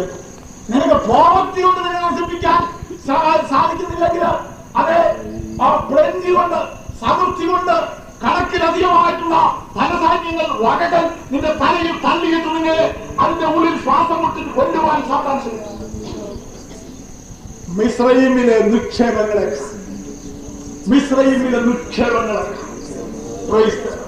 മോശയ്ക്ക് ആത്മീയ ദൃഷ്ടി പ്രകാശിച്ചിരുന്നത് കൊണ്ട്, ദൈവത്തിന്റെ ആത്മാവിന്റെ അകത്ത് പ്രവർത്തിച്ചിരുന്നത് കൊണ്ട്, ഹല്ലേലൂയ, അവിടുത്തെ സാത്താന്റെ തന്ത്രങ്ങൾ അവൻ മനസ്സിലാക്കി. പാപത്തിന്റെ തൽക്കാല ഭോഗങ്ങളെക്കാൾ ദൈവജനത്തോടുകൂടി കഷ്ടം സഹിക്കുന്നതിന് അവൻ തെരഞ്ഞെടുത്തു. അപ്പൊ ഞാൻ ഇത്രയും നേരം പ്രസംഗിച്ചതിന്റെ രസം ചെവിക്കണം. തൽക്കാല എന്നുള്ള ഒരു വിശേഷണ പദം നിങ്ങൾ കേട്ടല്ലോ. താൽക്കാലിക. ഈ ലോകത്തിലെ സകല ജനീകങ്ങളും, ഈ ലോകത്തിൻ്റെതായ സകല സന്തോഷ വിഷയങ്ങളും താൽക്കാലികമാണെന്ന് ദൈവത്തിന്റെ വചനം പറയുന്നു. അനുഭവത്തെ വിലയിരുത്തുന്നു. ഈ ഇങ്ങനെ വിശുദ്ധ വേദോസ്തവത്തിൽ ഒരു ഭാഗത്ത് എഴുതിയിട്ടുണ്ട്, ഒരുത്തൻ ഇങ്ങനെ മദ്യം കുടിക്കുന്നതും പിന്നെ അത് രസമായിട്ട് ഇറക്കുന്നതും ഒന്നും നീ നോക്കരുത്. മക്കളെ, എന്ത് രസമാണ് ദൈവത്തിന്റെ ദാസന് അത് പണ്ടേ മനസ്സിലാക്കി അത് കുറിച്ച് വെച്ചിരിക്കുക. അങ്ങനെ കുടിക്കുന്നതും നല്ല രസമായിട്ട് ഇറക്കുന്നതൊന്നും നീ നോക്കരുത്. ഒടുവിൽ അത് അണലി പോലെ അവനെ കൊത്തുപത്തി. നമ്മൾ എത്രയോ അനുഭവത്തിൽ നിന്ന് കണ്ടിട്ടുണ്ട്. ചില കൊച്ചു പിള്ളേരൊക്കെ ഈ പുക വലിക്കുന്നതൊക്കെ ചുമ്മാ ആദ്യമേ അങ്ങ് പുക വലിക്കുകയല്ല, പിന്നെ എങ്ങനെയാണെന്നറിയോ, ഈ ആരെങ്കിലും പുക വലിച്ച് ഇങ്ങനെ ചുരുളായിട്ട് മേലോട്ട് വിടുന്നൊക്കെ നോക്കി കുറെ നേരം ഇങ്ങനെ നിന്നേച്ച് അങ്ങനെ കൊച്ചു പടികളിൽ കൂടെ ആ വലിയ സ്മോക്കേഴ്സായിട്ട് മാറും. ഞാൻ ചിലയിടത്തൊക്കെ പറയാറുണ്ട്, ഈ നമ്മള് ഇങ്ങനെ കടന്നു പോകുമ്പോൾ ഈ ലോകം നമ്മളെ ചുറ്റിക്കുന്ന തന്ത്രങ്ങളിൽ ഒന്ന്, ഒരു സാമ്പിൾ ഞാൻ ചിലപ്പോൾ പറയാറുണ്ട്. ഈ ഒരു നാൽക്കവലകളിലൊക്കെ വലിയ ബോർഡ് വലിച്ചു കെട്ടി അവയിൽ ഇങ്ങനെ ഒരു പരസ്യ പകകളൊക്കെ തറച്ച് ഇങ്ങനെ എഴുതി വെച്ചേക്കും. നമ്മുടെ കൈയുടെയും കാലിന്റെയും വലിപ്പത്തിലൊക്കെ ആയിരിക്കും ഒരു അക്ഷരം. അത് എഴുതി വെച്ചിരിക്കുന്നത് എന്താന്ന് ചോദിച്ചാൽ, ഓരോ സെക്രട്ടറിന്റെ ഒക്കെ പേരാ എഴുതി വെച്ചിരിക്കുന്നത്. Charminar, have A Charminar and relax. വലിച്ച് ആശ്വസിച്ചോടെ, ഇത് വലിച്ച് ആശ്വാസമില്ലാത്തവനെ ചാർമിനാർ വാങ്ങിച്ച് ആശ്വസിച്ചോ എന്നിങ്ങനെ എഴുതി വെച്ചിട്ടുണ്ട്. എന്നാൽ ഒരു കാര്യം കൂടെ ഒന്ന് ശ്രദ്ധിക്കണമെന്ന് ഞാൻ ഈയിടെ ഒരു യോഗത്തിൽ പ്രസംഗിച്ചു. ഈ വലിച്ച് ആശ്വസിച്ചോളാൻ എഴുതിയിരിക്കുന്ന ആ വലിയ ബോർഡിന്റെ വലിയ അക്ഷരങ്ങളുടെ കീഴെ ഒരു കൊച്ചു കുറിപ്പടി എഴുതി വെച്ചിട്ടുണ്ട്. അത് സൂക്ഷിച്ചെങ്കിലേ ആളുള്ളൂ. Statutory warning, cigarette smoking is injurious to health. ഇതുകൂടെ ശ്രദ്ധിച്ചോണം. നീ വലിച്ച് ആശ്വസിക്കുന്ന ഈ സാധനം നിന്റെ കരളും കൊണ്ടുപോകും എന്നാ അതിന്റെ ചുരുക്കം. പൈസല്ലോ, ഈ ലോകത്തിന്റെ എല്ലാ ഇമ്പങ്ങളുടെയും അടിയിലൊരു അടിക്കുറിപ്പുണ്ട്. ഈ ലോകത്തിന്റെ എല്ലാ താൽക്കാലിക ഭോഗങ്ങൾക്കും ഒരു കഥ പറയാനുണ്ട്. അത് താൽക്കാലികമാണ്. തൽക്കാലത്തെ കൂടെ രസം നിന്നിൽ പകരുന്നതാണ്. ഇപ്പോഴത്തെ പത്രവാചക പറഞ്ഞ അത് തീമണ്ണെന്ന പോലെ പ്രൈസലോ ഒന്ന് ആളും അതോടുകൂടി നിന്റെ ജീവനും കൊണ്ടുപോവുകയും ചെയ്യും. ക്രൈസ്തല്ലോ, അതുകൊണ്ട് ദൈവകൃപയുള്ളവരെല്ലാവരും ശ്രദ്ധിക്കേണ്ടത് പാപത്തിന്റെ താൽക്കാലിക ഭോഗങ്ങളുടെ പിടിയിലവരാതെ സൂക്ഷിക്കണമെന്നുള്ളതാണ്. വേദോസം ഞാനൊരു വാക്യം ഒന്ന് തുടങ്ങി തരാം, ആരെങ്കിലും ഒന്ന് പൂർത്തിയാക്കണം. കാണുന്നത് താൽക്കാലികം, കാണാത്തതോ നമ്മൾ ഈ ലോകത്തിൽ കാണുന്ന പഞ്ചേന്ദ്രിയ വിഷയങ്ങളായിട്ടുള്ള സകല കാര്യങ്ങളും താൽക്കാലികമാണ്. അയ്യോ, വളരെ ശരിയാണ്. എനിക്ക് നേരെ ഉണ്ടായിരുന്നെങ്കിൽ വളരെ സമയം ഞാൻ ഇന്ന് നിങ്ങളോട് പറയുമായിരുന്നു. ഈ എന്റെ കയ്യിൽ ഒരു പുസ്തകം കിട്ടി. അതിനകത്ത് വലിയ അത്ഭുതം പ്രവർത്തിച്ച ആളുകളുടെ എല്ലാം കൂടെ കഥ, അവരുടെ പഠനങ്ങളൊക്കെ ആ പുസ്തകത്തിനകത്ത് ചേർത്തിരിക്കുന്നത്. ആ കൂട്ടത്തിൽ ഞാൻ ഒരുത്തന്റെ ചരിത്രം വായിച്ചു.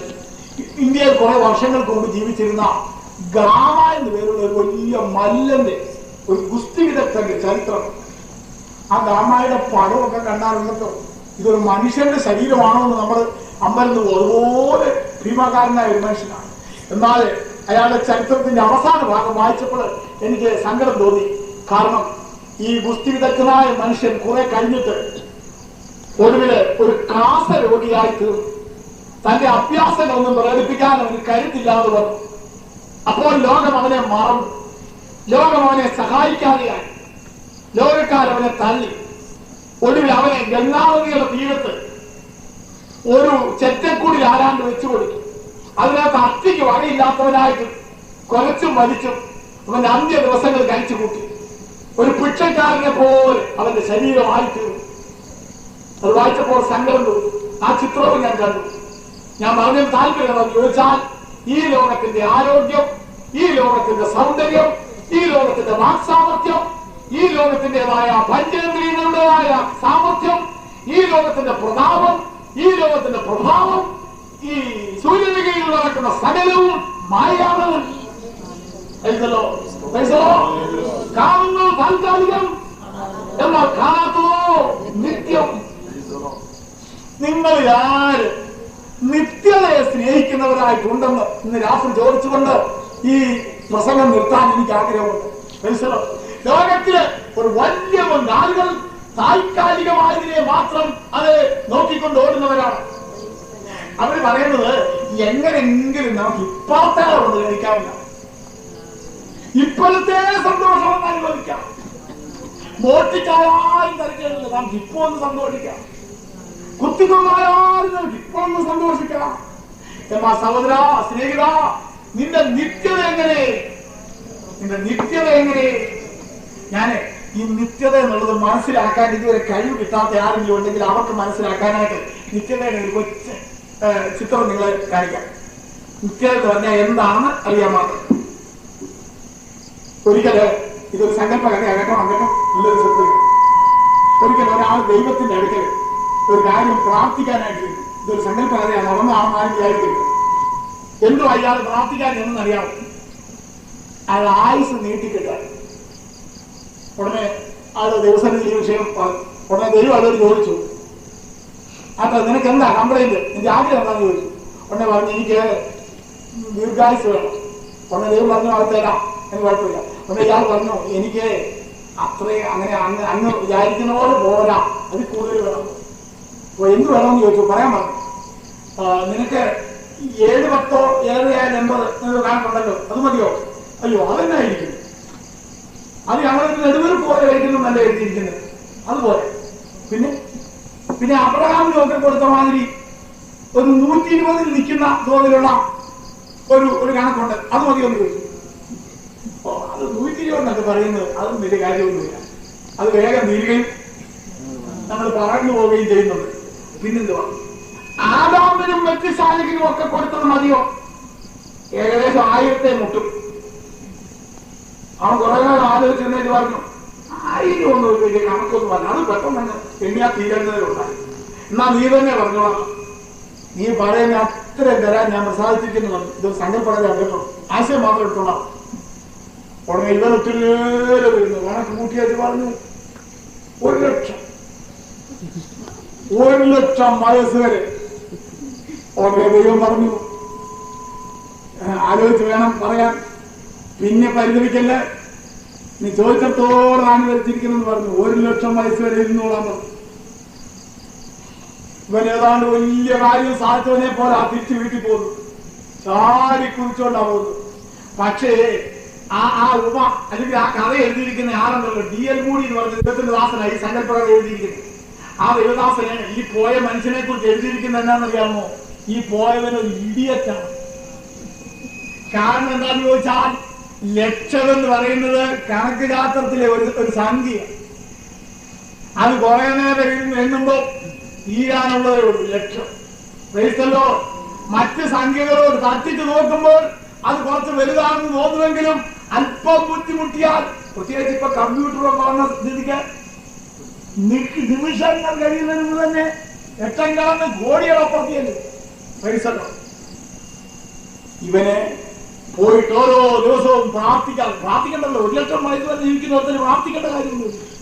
അത്രയും ഗ്യാരണ്ടിയല്ലേ. തിന്ന് കുട്ടിച്ച് പാപം ചെയ്ത് ഇഷ്ടം പോലെ നടന്നങ്ങ് ജീവിച്ചു. ഓരോ ദിവസം കഴിയുമ്പോൾ ഓരോ ദിവസം പുറകിലായി കഴിഞ്ഞു, ഓരോ വർഷവും പുറകിലേക്ക് മാറി. അങ്ങനെ തീർന്ന് 1,00,000 വയസ്സ് തീരുക. ഇന്ന് രാത്രി പാതിരാത്രി ആകുമ്പോൾ 1,00,000 വയസ്സ് തീരുകയാണ്. ഇത്രയും കൊണ്ട് നിർത്തിയേച്ച് ആ കഥാകൃത്ത് അല്ലെങ്കിൽ ആ ദേവദാസനായ D.L. മൂഡി വായനക്കാരെ ഒരു കാര്യം അറിയിക്കുന്നതായിരുന്നു. പ്രിയ വായനക്കാരെ, നമുക്ക് ഇന്ന് രാത്രിയില് അവന്റെ വീട്ടിലൊന്ന് ചെല്ലാം. പാതിരാത്രി അവൻ എങ്ങനെ കിടക്കുന്നത് കാണാനായി. എന്ന ദൈവമേ, നീ എനിക്ക് ഇത്രയും വർഷം തന്നതിനാൽ സ്തോത്രം. എന്റെ ആഗ്രഹങ്ങളെല്ലാം തീർന്നിരിക്കുന്നു. ഞാൻ വളരെ സംതൃപ്തനായി മരണത്തിന് വേണ്ടി ഇതാ ഇവിടെ കിടക്കുന്നു എന്നാണ് അവൻ പറയുന്നത്. അവനന്നേരം ഉഷ്ണവും വരവേണ്ടില്ല. അവനന്നേരം അതും ഇതും കുടിക്കുക, അവന്റെ ആയുസ് നീട്ടാനുള്ള പണി നോക്കുക. അവൻ അങ്ങനെയോ ഹൃദയത്തിൽ പ്രാർത്ഥിക്കുന്നത്, ദൈവമേ, പുറകിൽ പോയ ഒരു ദിവസം മുന്നോട്ടൊന്ന് നീട്ടി കിട്ടിയിരുന്നേ നല്ലതാണ്. 1 കോടി വർഷം പിറകിലായാലും മനുഷ്യൻ എന്ത് ചെയ്യുകയാണെങ്കിൽ, അവൻ ഇവിടെ തീരുകയാണെങ്കിൽ, ഇറ്റ്സ് ആൻ അൺബെയറബിൾ തോട്ട്. അത് മനുഷ്യന് വഹിക്കാവുന്നതിനപ്പുറമായിട്ടുള്ള ഒരു ചിന്തയാണ്. ഞാൻ ഇന്ന് അവസാനിക്കുകയാണെങ്കിൽ എനിക്കത് സഹിക്കാൻ കഴിയുന്നില്ല. മനുഷ്യന്റെ ദൈവം അവന്റെ ഉള്ളിൽ വെച്ചിരിക്കുന്നതായ ഒരു പ്രവണത, ഹി വാണ്ട്സ് ടു എക്സിസ്റ്റ്. അവന് ജീവിക്കണം, അവന് സ്ഥിതി ചെയ്യണം. അവൻ അവസാനിക്കുന്ന ചിന്ത അവന് സഹിച്ചുകൂടാ. അങ്ങനെയാണ് ദൈവം തമ്പുരാൻ എല്ലാ മനുഷ്യനെയും സൃഷ്ടിച്ചപ്പോൾ 2 കാര്യങ്ങൾ അവന്റെ അകത്ത് വെച്ച് അങ്ങോട്ട് സൃഷ്ടിച്ചെന്നാ ജ്ഞാനികളൊക്കെ പറയുന്നത്. എന്തൊക്കെയാണെന്നറിയോ? ഇതൊരു കൊച്ചു കുഞ്ഞിനെ പോലും എടുത്താൽ ദൈവം തമ്പുരാൻ അത് വെക്കാൻ മറന്നു പോയിട്ടില്ല. ആളിന്റെ ഉള്ളിൽ ഒരു സ്ത്രീയുടെയോ ഒരു പുരുഷന്റെയോ അതെ ആത്മാവിന്റെ ഉള്ളിന്റെ ഉള്ളിൽ 2 കാര്യങ്ങൾ ദൈവം വെച്ചിട്ടുണ്ട്. ഏറ്റവും അത് സൂക്ഷ്മ രൂപത്തിൽ 2 കാര്യങ്ങൾ ദൈവം വെച്ചിട്ടുണ്ട് ഏത് മനുഷ്യന്റെ ഉള്ളത്തിൽ. എന്റെ പേര് കേൾക്കണോ?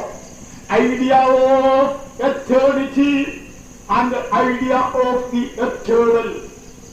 നിത്യതയെ കുറിച്ചുള്ള ബോധവും നിത്യനായവനെ കുറിച്ചുള്ള ബോധവും ഇതെല്ലാം മനുഷ്യരുടെ ഉള്ളിൽ സ്ഥാപിച്ചുകൊണ്ടാണ് ദൈവം മനുഷ്യരെ ലോകത്തിലേക്ക് അയച്ചിരിക്കുന്നത്. ഇതൊക്കെ ഉദാഹരണം കൊണ്ട് പറയാൻ എനിക്കറിയാം കേട്ടോ.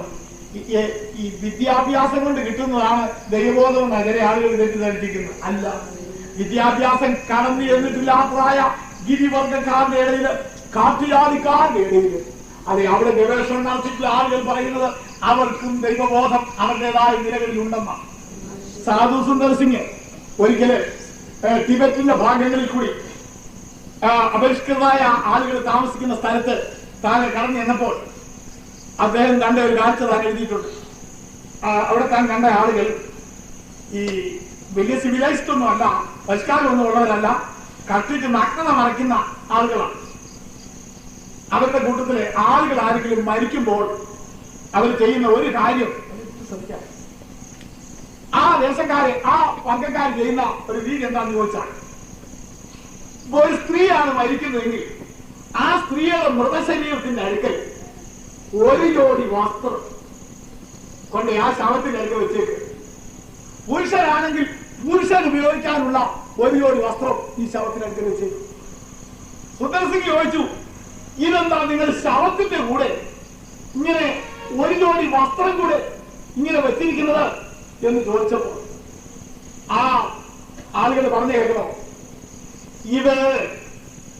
ഇവർക്ക് അടുത്ത ലോകത്തിൽ ധരിക്കാനുള്ളതാണ്.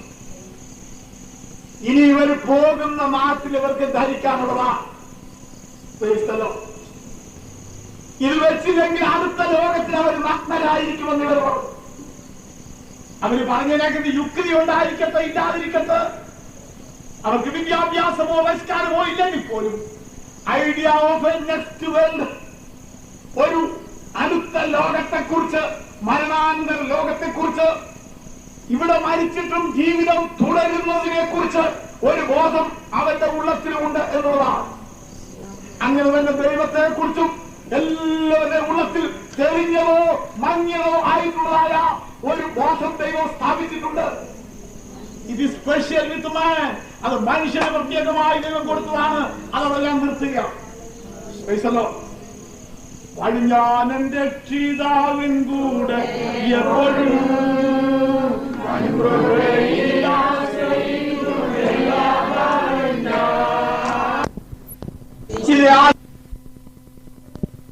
അത് നിത്യതയെ കുറിച്ചുള്ള ബോധം അവരുടെ ഉള്ളത്തിൽ ദൈവം സ്ഥാപിച്ചിട്ടുണ്ടെങ്കിലും ആ നിത്യതയുടെ ബോധത്തെ, അല്ലെ എന്റെ ഭാഷയിൽ പറഞ്ഞാൽ അവരുടെ മനസാക്ഷിയെ നീക്കിക്കൊന്നേച്ച് താൽക്കാലികമായതിനെ സ്നേഹിച്ച് നടക്കുന്ന ചില ആളുകളാണ്.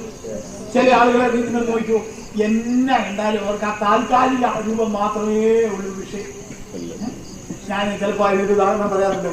ഈ കല്യാണത്തിന് പോകുന്ന ആളുകളെ നിങ്ങൾ നോക്കൂ, അതിനകത്ത് തന്നെ നിത്യതയെക്കുറിച്ച് അല്ലെങ്കിൽ ദൂരക്കാഴ്ചയോടെ ചിന്തിക്കുന്ന ആളുകളുമുണ്ട്, താൽക്കാലികമായതിനെ കുറിച്ച് ചിന്തിക്കുന്നത്.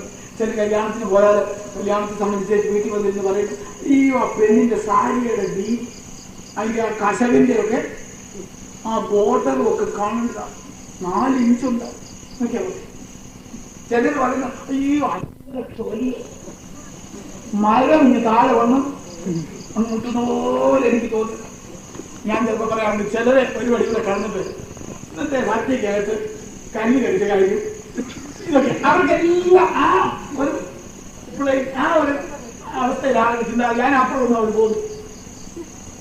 എന്നാൽ ആ കൊച്ചിന്റെ ആ പെൺകുട്ടിയുടെ അമ്മയോടോ അപ്പനോടോ ഒന്ന് ചോദിക്കണം, നിങ്ങൾക്കാകാം നിങ്ങളുടെ കുഞ്ഞിനെ കുറിച്ചുള്ള ചിന്ത.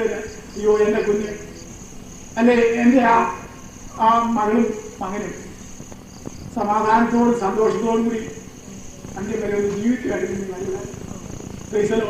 ബാക്കിയുള്ളവർ കഴിവിന്റെ കണക്കും വെച്ചുകൊണ്ട് ഇരിക്കുമ്പോൾ ദൂരക്കാഴ്ചയായിട്ട് ചിന്തിക്കുവാൻ കഴിയുന്ന കുറച്ചു പേരെങ്കിലും ഉണ്ട്. ഈ വീക്ഷണ വ്യത്യാസം കൊണ്ട് പ്രിയരെ മനുഷ്യ ജീവിതത്തിൽ ചിലര് തൊപ്പിയുടെ കാര്യവും കുപ്പായത്തിന്റെ കാര്യവും ഉണ്ടതും തിന്നതും നടന്നതും കയറിയ വാഹനങ്ങളുടെ കാര്യവും. എനിക്കൊരാളിനെ അറിയാം, ഒരു വെറും ക്വാളിറ്റി ടൈപ്പ് ഓഫ് മാൻ. അയാളുടെ പ്രത്യേകത എപ്പോഴും ആളുകൾ പറയുന്നതെന്നു ചോദിച്ചാൽ, ആരെങ്കിലും പുള്ളിയെ വഴിക്കെന്നാണ് കണ്ട് ഒരു കാറെ കയറ്റി കൊണ്ട് ഇവിടെ ഒരു ഇറക്കാമെങ്കിൽ പിന്നെ ഒരാഴ്ചത്തേക്ക് അതും പറഞ്ഞുകൊണ്ട് എന്നെ ഒരാൾ കാറെ കയറ്റി അതിന് ഫ്രണ്ടിലായി ഇരിച്ചത്. അയ്യോ മനുഷ്യ, ഇതൊക്കെ വെറും നിസ്സാര കാര്യമല്ലേ? നീ ഫ്രണ്ടിലിരുന്നാലും ബാക്കിലിരുന്നാലും ചൗക്കുഴി കിടക്കേണ്ടവനല്ലേ? ദൈവത്തിന് കാണുന്നത് താൽക്കാലികം, കാണാത്തതോ നിത്യം. ഒരു മനുഷ്യൻ ദൈവത്തിന്റെ വെളിച്ചത്തിലേക്ക് വരുമ്പോൾ ഈ ലോകത്തിലെ സാധാരണ വെളിച്ചമല്ല ദൈവത്തിന്റെ വെളിച്ചം. ദൈവത്തിന്റെ വെളിച്ചം അടിക്കുമ്പോൾ അത് ഭേദാഭേദങ്ങളെ വിവേചിപ്പാൻ പ്രാപ്തരാക്കുന്നു. What is real and what is unreal, ഏതാണ് സത്യം ഏതാണ് മിഥ്യ. ഹല്ലേലൂയ. ഇതിനെ തിരിച്ചറിയാൻ ഇവാലുവേഷൻ ഓഫ് വാല്യൂസ്, അല്ലെങ്കിൽ വില കുറഞ്ഞതും വില കൂടിയതും തിരിച്ചറിയുവാൻ എന്നെ ഇതിനെയും സഹായിക്കുന്നത് ദൈവത്തിന്റെ വെളിച്ചമാണ്. ദൈവത്തിന് കർത്താവിന് സ്തോത്രം ഉണ്ടാകും. നമ്മുടെ കർത്താവ് സുവിശേഷങ്ങളിൽ പറഞ്ഞിരിക്കുന്ന ഒരു കാര്യം എന്റെ മനസ്സിൽ ഓർമ്മ വരുന്നുണ്ട്. ഈ കർത്താവ് ഈ വില കുറഞ്ഞതും വില കൂടിയതും തമ്മിൽ തട്ടിച്ച് പറഞ്ഞ ഒരു ഭാഗം ഞാൻ ഓർക്കുന്നുണ്ട്. ഭക്ഷണത്തെക്കാൾ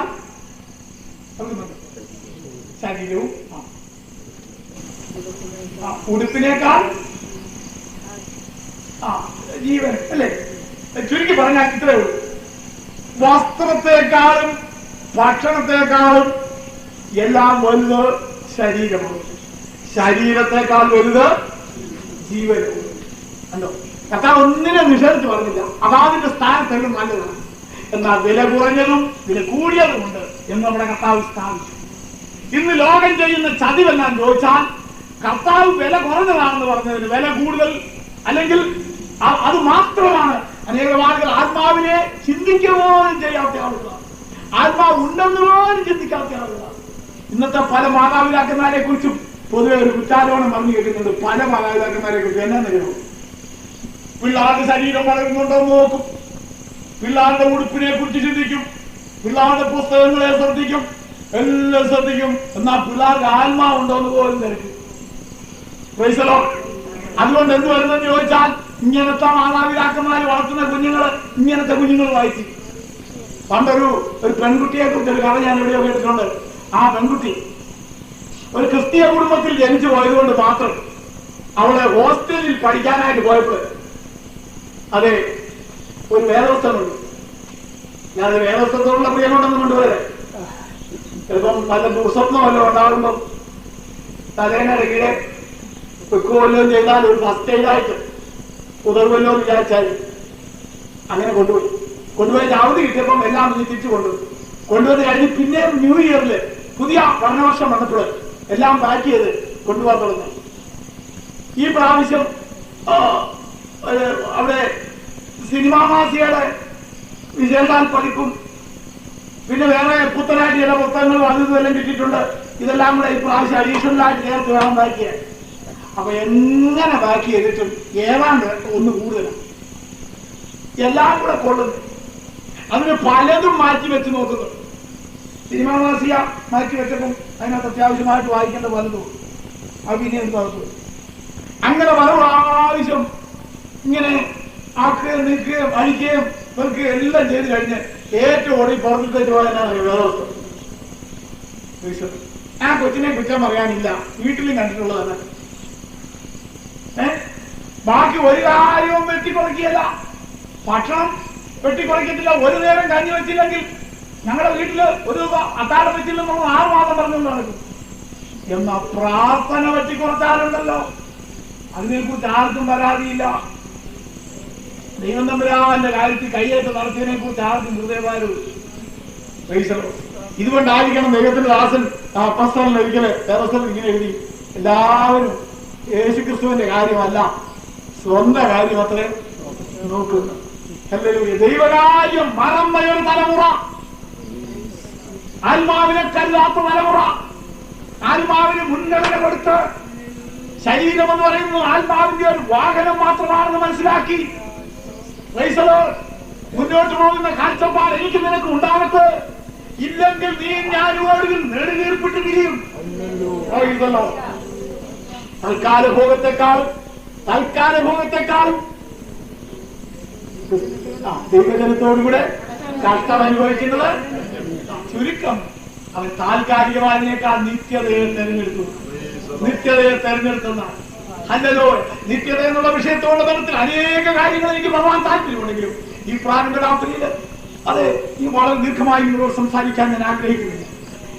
നിങ്ങൾക്ക് ഇന്ന് രാത്രി നിത്യതയെക്കുറിച്ചൊരു സ്നേഹം ഉണ്ടെങ്കിൽ, നിത്യതയെക്കുറിച്ചൊരു അന്വേഷണം ഉണ്ടെങ്കിൽ, ഹല്ലേലൂയ ഉണ്ടെങ്കിൽ നിങ്ങളുടെ ആഗ്രഹം ദൈവം റിയലൈസ് ചെയ്യും, ദൈവം സാധ്യമാക്കി തരും. ഒരിക്കലേ ഒരു ചെറുപ്പക്കാരൻ നിന്ന് കർത്താവിനോട് നല്ല ചോദ്യം ചോദിച്ചു കേട്ടോ, നല്ല ചോദ്യമാണ് ചോദിച്ചത്. പക്ഷേ ആ ചോദ്യത്തിന്റെ മറുപടി അനുഭവിക്കാൻ നിൽക്കാതെ ഓടിക്കണം. എനിക്കത് ഒന്നാന്തരം ചോദിച്ചു, നല്ല ഗുരു പിന്നെ നിത്യജീവനെ പ്രാപിപ്പാൻ ഞാൻ എന്ത് ചെയ്യണം? ഇത്ര ചോദിച്ചോളൂ. നിത്യജീവനെ പ്രാപിപ്പാൻ എന്ത് ചെയ്യണം? നല്ല ചോദ്യമാണ്. ഈ ലോകത്തിൽ ചോദിക്കാൻ കഴിയുന്നതിൽ ഏറ്റവും നല്ല ചോദ്യമോ. എനിക്ക് ഉടുപ്പ് കിട്ടാൻ എന്ത് ചെയ്യണം? ഒരു നേരത്തെ ഭക്ഷണം കിട്ടാൻ എന്നുള്ളത് ഒരു അൾട്ടിമേറ്റ് ക്വസ്റ്റ്യൻ അല്ല. എന്നാൽ നിത്യജീവൻ പ്രാപിപ്പാൻ ഞാൻ എന്ത് ചെയ്യുന്ന ചോദ്യം ഫലവുമായ ചോദ്യമാണ്. എങ്ങനെങ്കിലും തൽക്കാലത്തെ സന്തോഷം ഒന്ന് നടക്കട്ടെ, ഇപ്പോഴത്തെ ഒന്ന് നടക്കട്ടെ. എനിക്ക് ചില ഈ മദ്യപാനികളായിട്ടുള്ള ആളുകളെ അറിയാം. ഉപദേശിമാരായ ഞങ്ങളൊക്കെ എതിര് പറഞ്ഞാലും ഒന്നും അതൊക്കെ പുൽക്കൊടി പോലെ എടുത്തിട്ടുണ്ട്. അവസാനം പിന്നെ അന്ന് ഡോക്ടർ മെഡിക്കൽ കോളേജിൽ ചെന്ന് അയാളെല്ലാം ചെക്കപ്പ് ചെയ്ത് വെച്ച് പറയും, തന്റെ കരളല്ല ഈ പെട്രോമാക്സിന്റെ മാൻഡിൽ പോലെ ആയിരിക്കുന്നു. അതുകൊണ്ട് താൻ ഇനിയും കുടിക്കരുത്, കുടിച്ചാൽ താൻ ഇനി അധികം ജീവിച്ചിരിക്കുക എന്ന് പറയുമ്പോഴത്തേക്ക് ദൈവം തമ്പുരാൻ പറഞ്ഞിട്ട് പോലും കാര്യമായിട്ട് എടുക്കാത്തത് അവസാനം മരിക്കുമെന്ന് ഡോക്ടർ പറഞ്ഞുകൊണ്ട് പേടിച്ച് മാത്രം കുറച്ച് ദിവസത്തേക്ക് ഇങ്ങനെ ഉപേക്ഷിച്ച് അദ്ദേഹം പിന്നെയും മനസ്സിലാവുന്നതോടെ ഇരിക്കുന്നു. അങ്ങനെ ഇരിക്കുമ്പോൾ പഴയ ഒരു കൂട്ടുകാരൻ ഒരു ദിവസം ഇവനെ കാണാനായിട്ട് വന്നു. ആരും അറിയരുത്, ഞാൻ കൊണ്ടുവന്നിട്ടുണ്ടെന്ന് പറയും. ആ അടുത്ത നിമിഷം നമുക്കുള്ള അനുഭവിച്ചു എന്നും പറഞ്ഞ് ആർജിച്ചൊരൊറ്റ കൂടി തൽക്കാല ഭോഗം അടിക്കുക, തൽക്കാലത്തെ ഒരു രസം, കുറച്ച് കഴിയുമ്പം കേൾക്കാം ഇന്നത്തെ ആള് തീർന്നു, മൈൻഡിൽ തകർന്നു. ഓ, നിന്റെ ജീവിതത്തിൽ ഒരു നിത്യതയുണ്ടെന്ന്, ഒരു ഭാവിയുണ്ടെന്ന് നിനക്കൊരു കാഴ്ചപ്പാടുണ്ടെങ്കിൽ നിന്റെ ജീവിതം സുരക്ഷിതമാവാൻ കഴിയുമോ? ഒരു വാക്യം വായിച്ച് യെരമ്യാ പ്രവചനം 5-ാം അധ്യായത്തിന്റെ 31-ാമത്തെ വാക്യം. യെരമ്യാ പ്രവചനം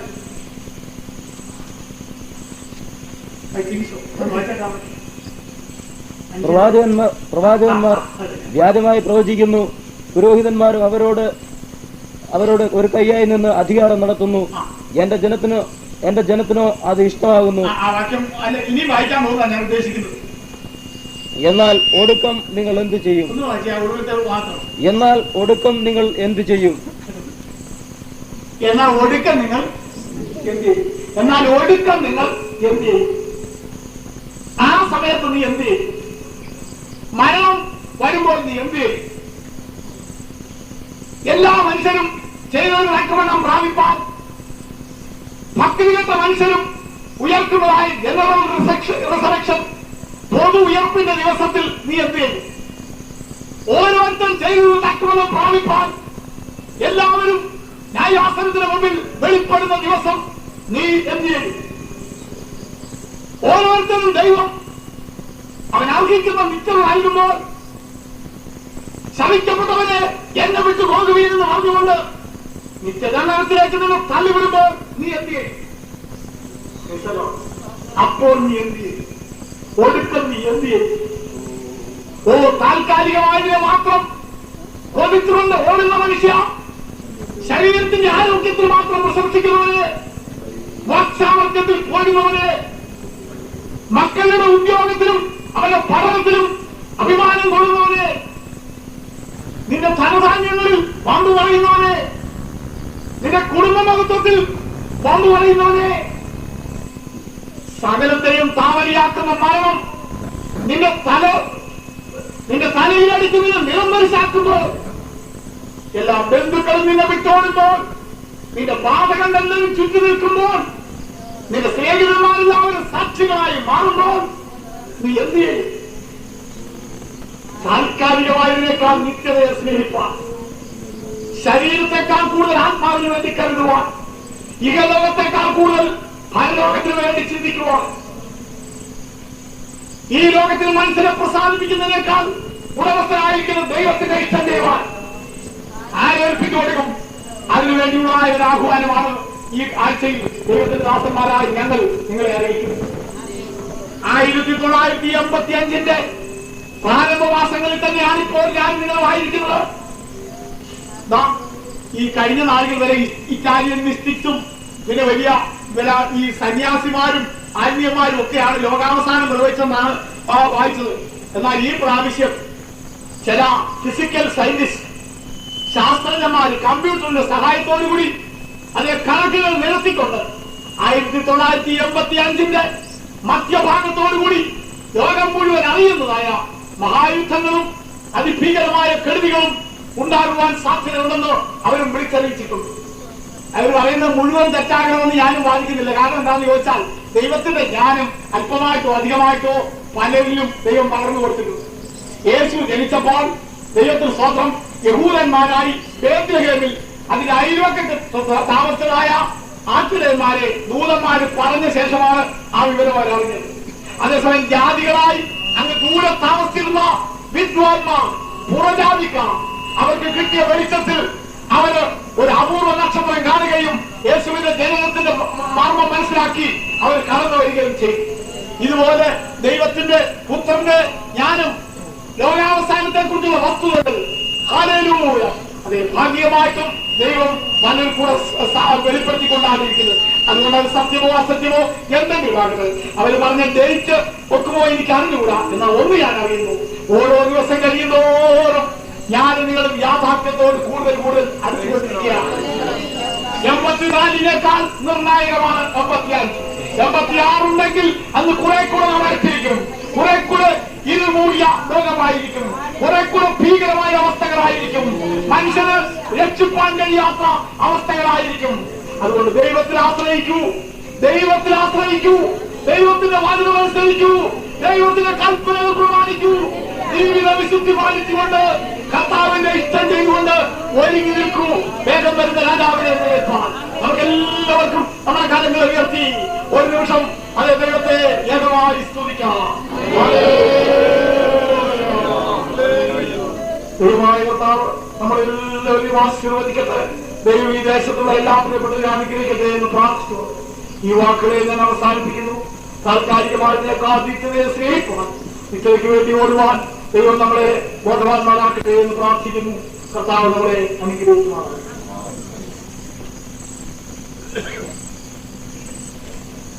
നമുക്ക് പ്രാർത്ഥിക്കാം. ഇന്ന് രാത്രികാലം ദൈവത്തിന്റെ പരിശുദ്ധാത്മാവ് നമ്മുടെ അബോധ മനസ്സിനെ തട്ടി ഉണർത്തിയിരിക്കുകയാണ്. നിത്യതയെ കുറിച്ചുള്ള ഒരു ബോധം ദൈവത്തിന്റെ ആത്മാവ് ഇന്ന് രാത്രികാലം ഈ ദേശത്തോട് അറിയിച്ചിരിക്കുകയാണ്. നിത്യതയെ കുറിച്ച് ബോധമില്ലാതെ പിശാചിന്റെ പിടിയിൽപ്പെട്ട ദൈവ സംവിധാനത്തിൽ അടുക്കുവാൻ കഴിയില്ലാതെ അനേകം മതിൽക്കെട്ടുകൾക്കുള്ളിൽ സാഹചര്യങ്ങൾക്കുള്ളിൽ ഒതുങ്ങിക്കഴിയുന്ന ആരെങ്കിലും ഉണ്ടെങ്കിൽ ഇന്ന് രാത്രികാലം ദൈവത്തിന്റെ ആത്മാവ് നിന്റെ മനസ്സിനെ തട്ടി ഉണർത്തിയിരിക്കുകയാണ്. കേട്ടനുസരിച്ചാൽ ഈ ദേശത്തിന് നന്മ അനുഭവിക്കും, മറുത്തുമനുസരിച്ചാലോ വാളിനിരയായിത്തീരും. കർത്താവിന്റെ ഇന്ന് രാത്രികാലം ദൈവത്തിന്റെ കരങ്ങൾ ഉപയോഗിച്ച് നാട് നമുക്ക് ദൈവത്തെ സ്തുതിക്കാം. ഹല്ലേലൂയ.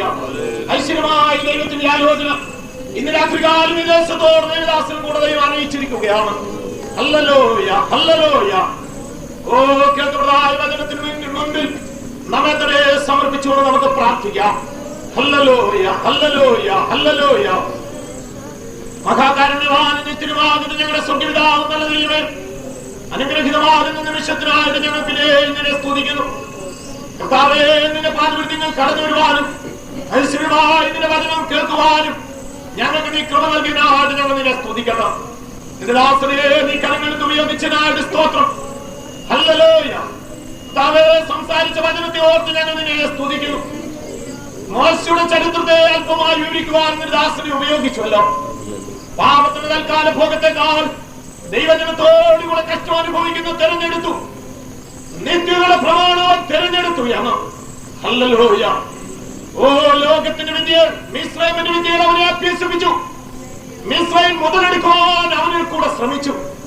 എങ്കിലും ദൈവം ഹല്ലേലൂയ അവനെ കുറിച്ച് നേരത്തെ ഉദ്ദേശിച്ചിരുന്നു അവന് നിറവേറുവാൻ കർത്താവിന് ഹിതമായതോർത്ത് ഞങ്ങൾ നിന്നെ സ്തുതിക്കുന്നു. ഇന്ന് രാത്രികാലം പരിശുദ്ധ പിതാവേ, ഇവിടെ ഇരിക്കുന്ന ഞങ്ങളെ കുറിച്ച് നീ എന്തുദ്ദേശിക്കുന്നുവോ അതിനുവേണ്ടി ഞങ്ങൾ ഇതാ നിന്റെ സന്നിധാനത്തിൽ സമർപ്പിക്കുന്നു. Hallelujah, hallelujah. പിശാചിന്റെ ഇഷ്ടത്തിന് വേണ്ടിയല്ല, ദൈവഹിതത്തിന് വേണ്ടി ഞങ്ങൾ ഏൽപ്പിച്ചിരിക്കുകയാണ്. ദേശത്തെ ഓർത്ത് ഞങ്ങൾ പ്രാർത്ഥിക്കുന്ന കർത്താവേ, പിശാചിന് കീഴടങ്ങുകയല്ല, ദൈവത്തിന് കീഴടങ്ങുവാനും ഈ ദേശത്തെ നിന്റെ കരങ്ങളിൽ സമർപ്പിക്കുകയാണ്. ദേശത്തോട് മനസ്സലിയണമെന്ന് ഞങ്ങൾ നിന്നോട് പ്രാർത്ഥിക്കുന്നു. രാത്രി കാലത്ത് ഞങ്ങൾ മീറ്റിംഗിനെ അനുഗ്രഹിച്ചതായിട്ട് സ്തോത്രം. തുടർന്നുള്ള ആ ദിവസങ്ങളിലും കർത്താവേ, നിന്റെ വരവിന് താമസമെങ്കിലും നടക്കുന്ന ആ മീറ്റിംഗ് നിന്റെ കൃപയിൽ സാന്നിധ്യം ഉണ്ടായിരിക്കണമെന്ന് ഞങ്ങൾ നിന്നോട് പ്രാർത്ഥിക്കുന്നു. വിശേഷാൽ നിന്റെ ദാസനെയും പ്രതിയാലോചിപ്പിക്കുന്നു. തുടർന്ന് നിന്റെ വചനം സംസാരിക്കുവാനും ഓ നിന്റെ വേല ചെയ്തെടുക്കുവാനും നിന്റെ വചനം സഹായിക്കണമേ. കടന്നു വന്നിരിക്കുന്ന എല്ലാവരെ ഓർത്ത് പ്രാർത്ഥിക്കുന്നു. അല്ലെങ്കിൽ ഇപ്പോൾ കടന്നു പോകട്ടെ, കൂടെ ഒന്ന് സഹായിക്കണം. മാറാത്ത സാന്നിധ്യത്തിന് വരവിൽ ഞങ്ങളെ മറയ്ക്കണം. തിരുനാമത്തെ ഞങ്ങൾ കൂടെ മഹത്വപ്പെടുത്തണം. യേശുവിന്റെ ധന്യയുടെ നാമത്തിൽ താഴ്മയോടെ അപേക്ഷിക്കുന്നു. കൃപയോട് കേൾക്കുമാറാകണമേ. തിരുപുത്ര പരിശുദ്ധാത്മാവിന്റെ സ്നേഹവും കൃപയും സമാധാനവും നമ്മോടുകൂടെ എല്ലാവരോടുകൂടി വിശേഷാൽ പ്രാവശ്യം ഇവിടെ നടക്കുന്നതായ കൺവെൻഷനോടുകൂടി ഓ കർത്താവിന്റെ വരവിനെയും ഇന്നുവരേക്കും ഉണ്ടായിരിക്കുമാറാകട്ടെ. നമ്മുടെ കർത്താവായ യേശു ക്രിസ്തു മുഖാന്തരം ഇന്ന് രാത്രി കാലം നമുക്ക് ജയം നൽകിയ ദൈവത്തിന് സ്തോത്രം. ഹല്ലേലൂയ, ഹല്ലേലൂയ, ഹല്ലേലൂയ. ആമേൻ. കർത്താവായ യേശുവേ വരണമേ.